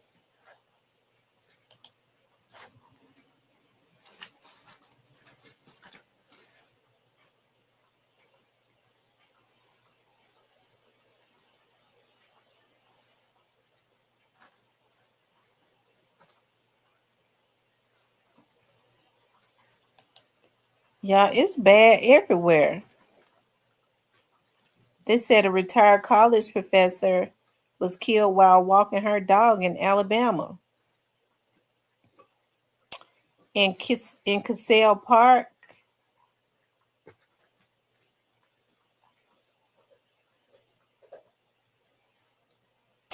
a former Auburn University professor was killed while walking her dog on Saturday at a local park. The Auburn, Alabama Police Department said 59-year-old Julia was found dead in a wooded area of Casale Park with injuries that indicated her death was caused by an assault. Police said officers initially responded to 911 after regarding a deceased person. 26-year-old Harold Rashad Dabney was arrested on 2 counts of capital murder in relations to her death. In a news release, police said that Dabney was arrested on Sunday following an 8:30 a.m. call reporting a suspicious person. Noted that detectives made observation that led them to believe Dabney had involvement with the homicide. Dabney also allegedly stole a red Ford F-150 belonging to her, which has since been recovered, police said. She was a professor at Auburn University College of Veterinary Medicine from 2003 to 2021. The Auburn University community extends its sincere condolences.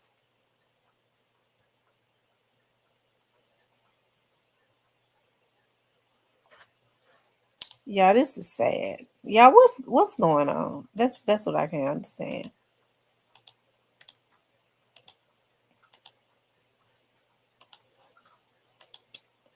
So this is the professor. This is the lady that he killed, but he's been charged with 2 counts of capital murder. And this is the guy that did it. So basically, he signed up for the death penalty.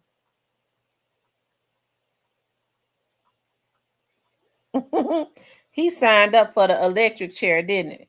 He done went and signed up for the electric chair because he finished at 26 years old.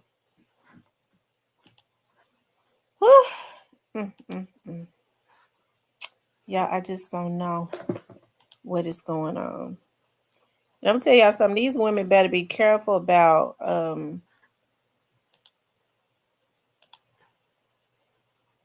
fighting over these men. It was a girl killed today. They both had the same baby daddy. Y'all, this is what I want to show y'all right here. This is what came down I think God wanted for me to see it. This came down my timeline. I shared it so that I can remember to show it to you all. I'm gonna show y'all something else too. These women is killing over these men. It ain't worth it.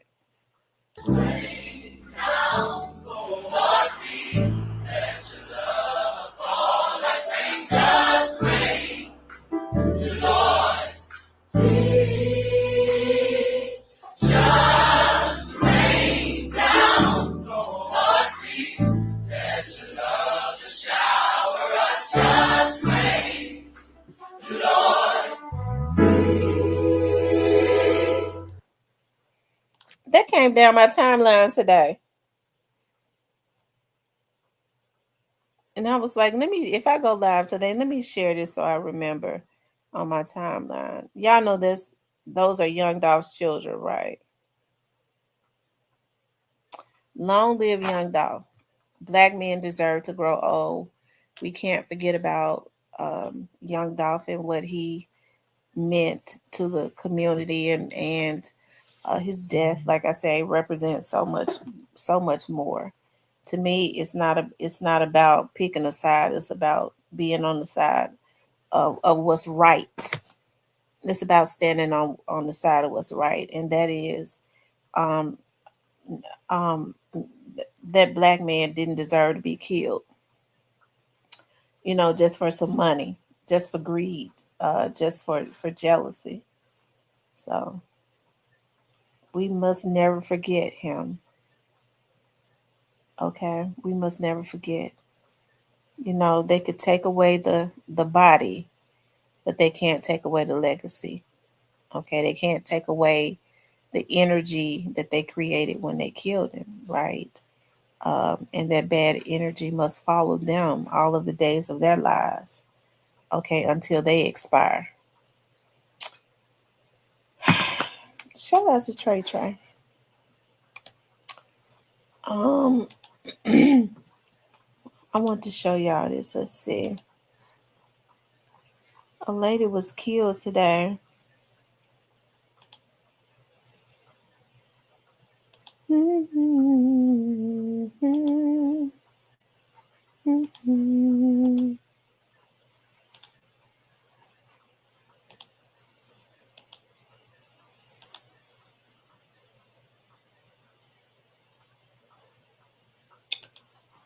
Hold on, you all.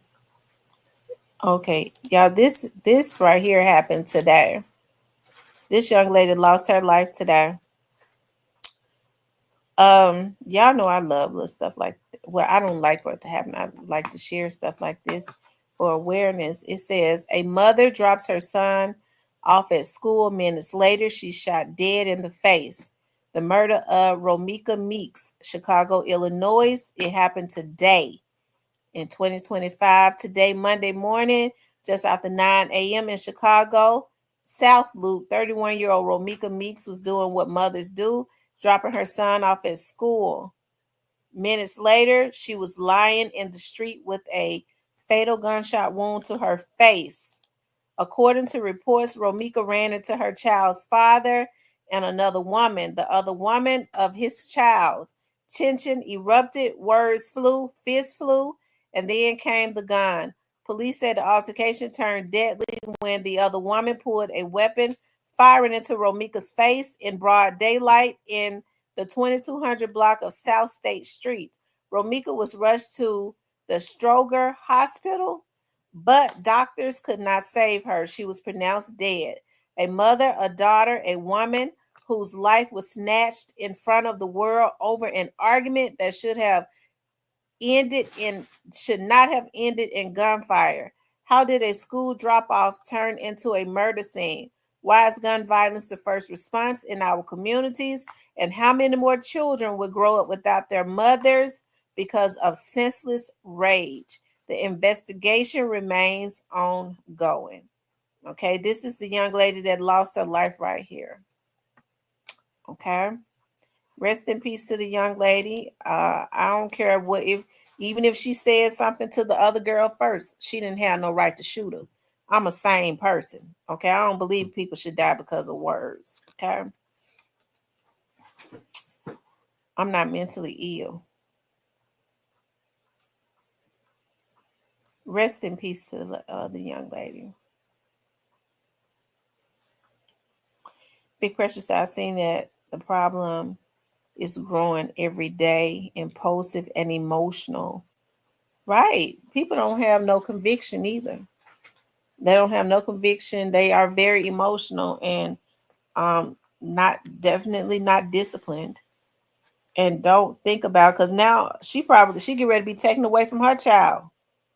So the boy gonna be raising both of the kids with another woman.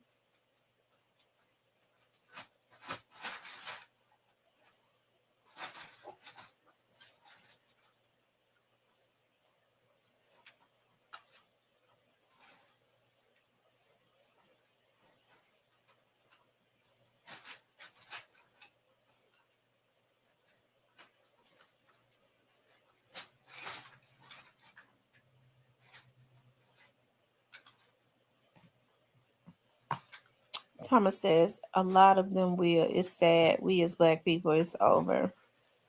Cypress says, my daughter-in-law got shot. No, Cypress says, you can die about words out here. Bullshit and real talk. Oh, God. Well, right. Yeah, but it ain't right, though.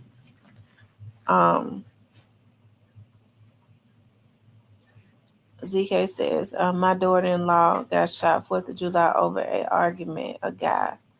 Wow. Nothing says, I'm 5'4" and just stay to my damn self. It's crazy. I'm telling you, D says, ain't no Pee-wee that good. No, it's sure not. Ain't no Pee-wee that good. Child, no, honey, you just go ahead have him. We ain't gonna argue about him. You just gonna take him. Go on and leave me alone. I got things to do. Okay, just go on. People be wanting. That's why it ain't good to argue with folks. When people be wanting for you to argue with them, you have to watch those types of people because they be so jealous, hearted, and hateful. They be wanting to try to find a reason to try to do something to you. Don't give it to them. Don't even give it to them, child. It ain't worth it. It's just not worth it. Anyways, y'all, I'm getting ready to get off of here because I'm tired. I don't know why I'm so tired, but I got some more things that I got to do before I go to bed. So, I need to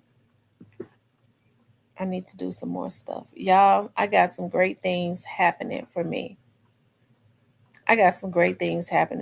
God is absolutely awesome. And I can't wait to share them. And I just think that I just know that I think we all have our seasons. I'm blessed in every season, but I'll say this: I think we have seasons where those seasons are highlighted. We're blessed always, but some seasons are highlighted, and I think that I am in my highlighted season, and we all have them, right? And I wish I could share right now, but I know that I can't share just as of yet, but I will be able to share around probably like November, maybe right after October, maybe at the end of October. I have pictures and stuff to show you all, and so just always just stay on your journey, keep believing God for what it is that you want. And I think when you have passed whatever test, we all go through tests before we can ascend to another level in life, because in this life we're on a journey, right? So when we pass those tests, then we ascend to the next level on this journey, in the physical realm, right? Because we're in the physical realm. And then God just allow things to come to you and fall in your lap. And in this journey, that is what has been happening to me.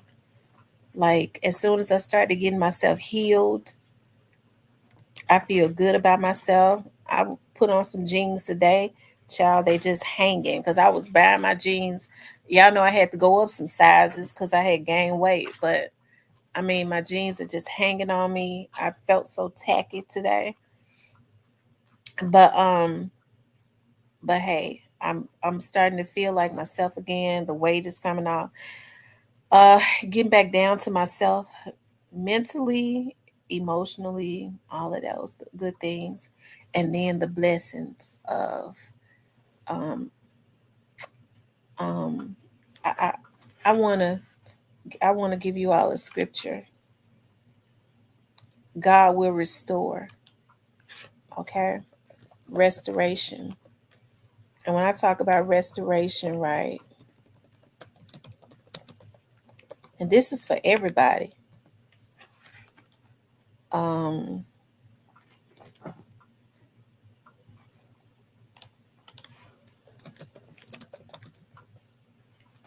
want to read this to you all.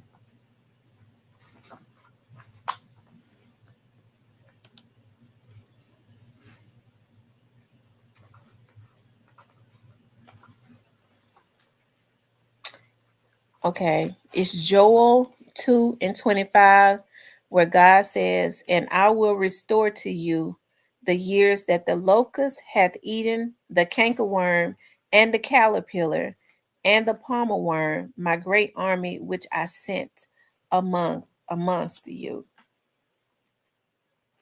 Okay. I said that to say this, y'all. I don't care how late you get started. Sometimes we get off of track. You know, we have people in our lives that we shouldn't have, and we can't ascend to another level. When that happens, we have friends around us that are secretly jealous of us. We can't ascend to another level. Um, God will restore the years.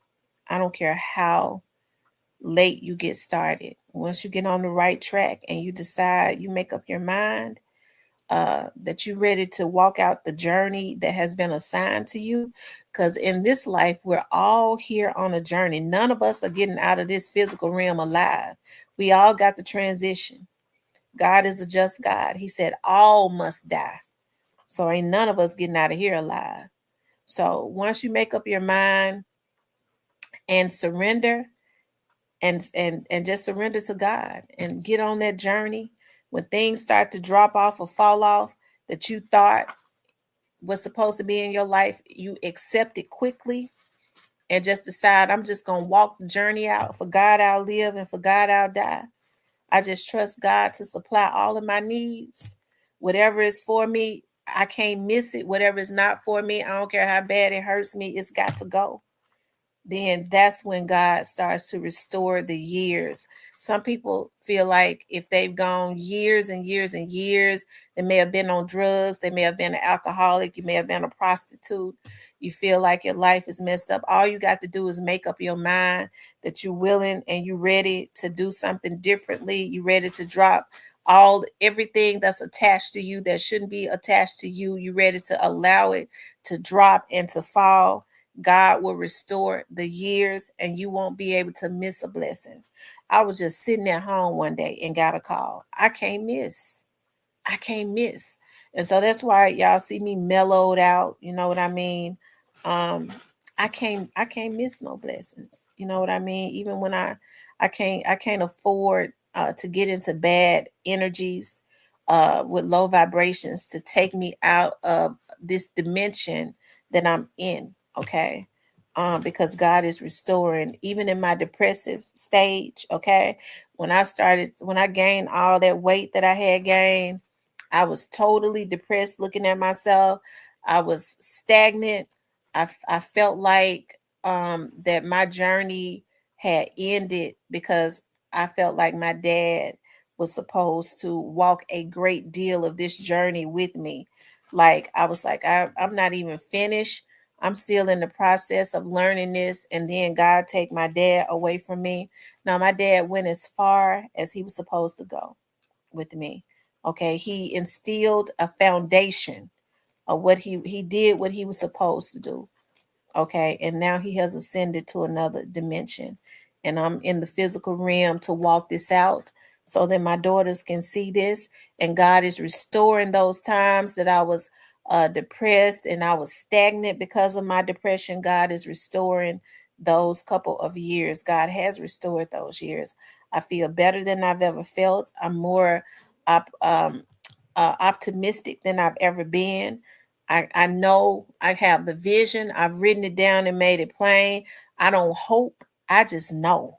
Okay. You know how people say, I just hope this. I don't hope. I just know. And I think that's why I can't miss a blessing. Right. So just remember that, you all. God will restore the years if you make up your mind. And so that's the energy and the season that I'm in now. And as after it happens, I've learned like to talk about things after it happens. After it happens, we're gonna post up pictures and stuff. Okay. Because me myself, I mean, I just feel blessed. Okay. And always remember this, people spend their whole life chasing money. Okay.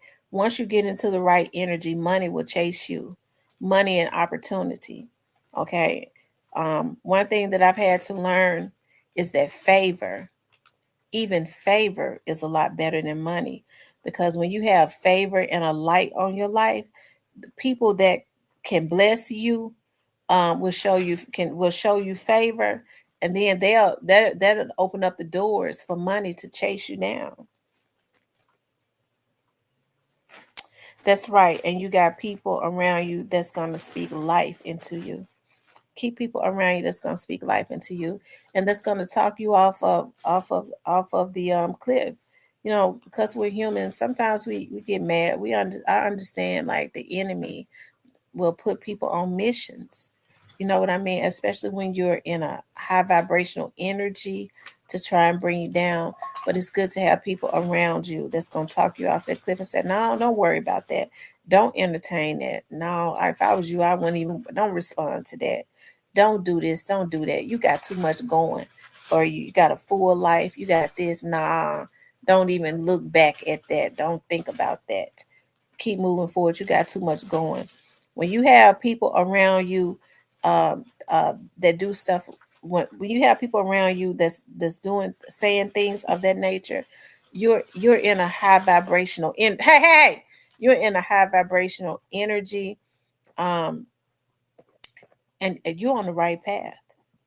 Because when you got folks that always want you to respond to stuff, always instigating stuff, always want to keep you into a fight, into turmoil.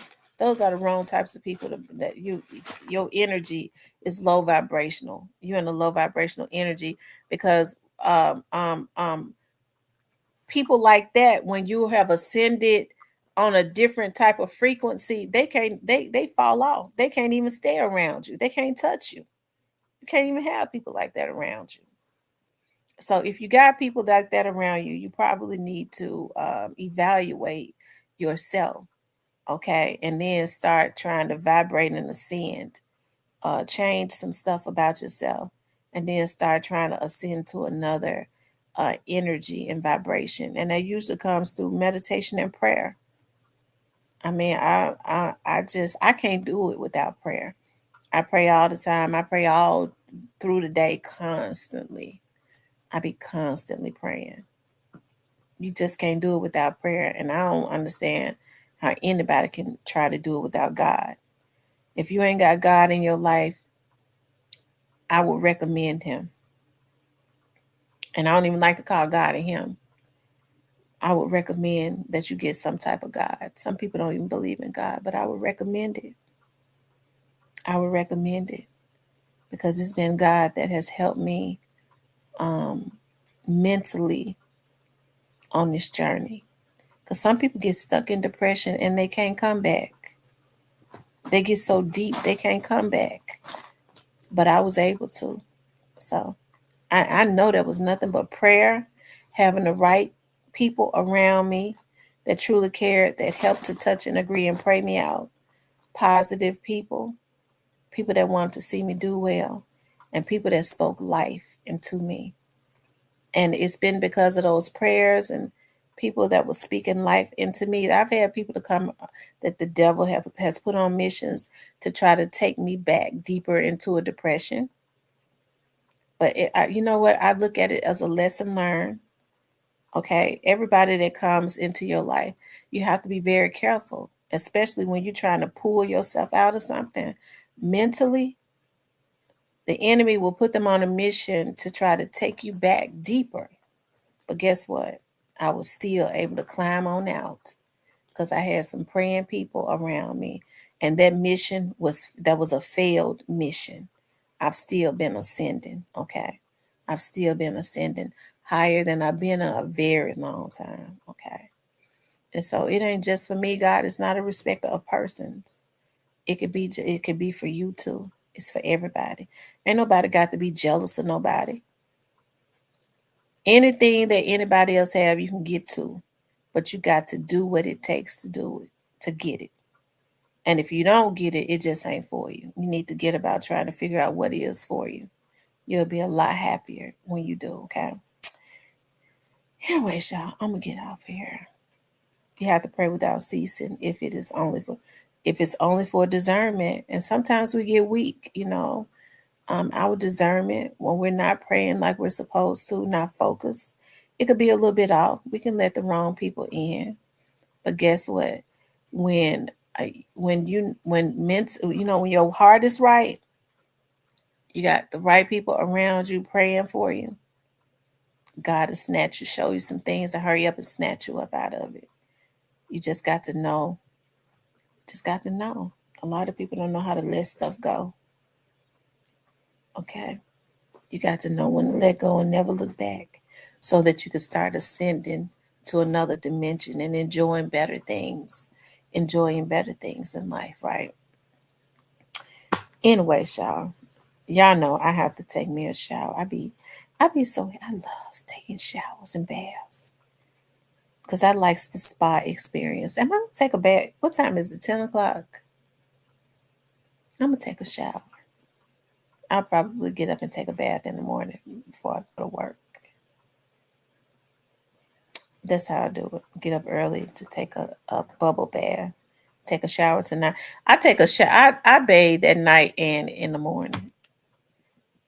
Some people bathe that they feel like they take a shower or a bath at night. It was like I took one last night.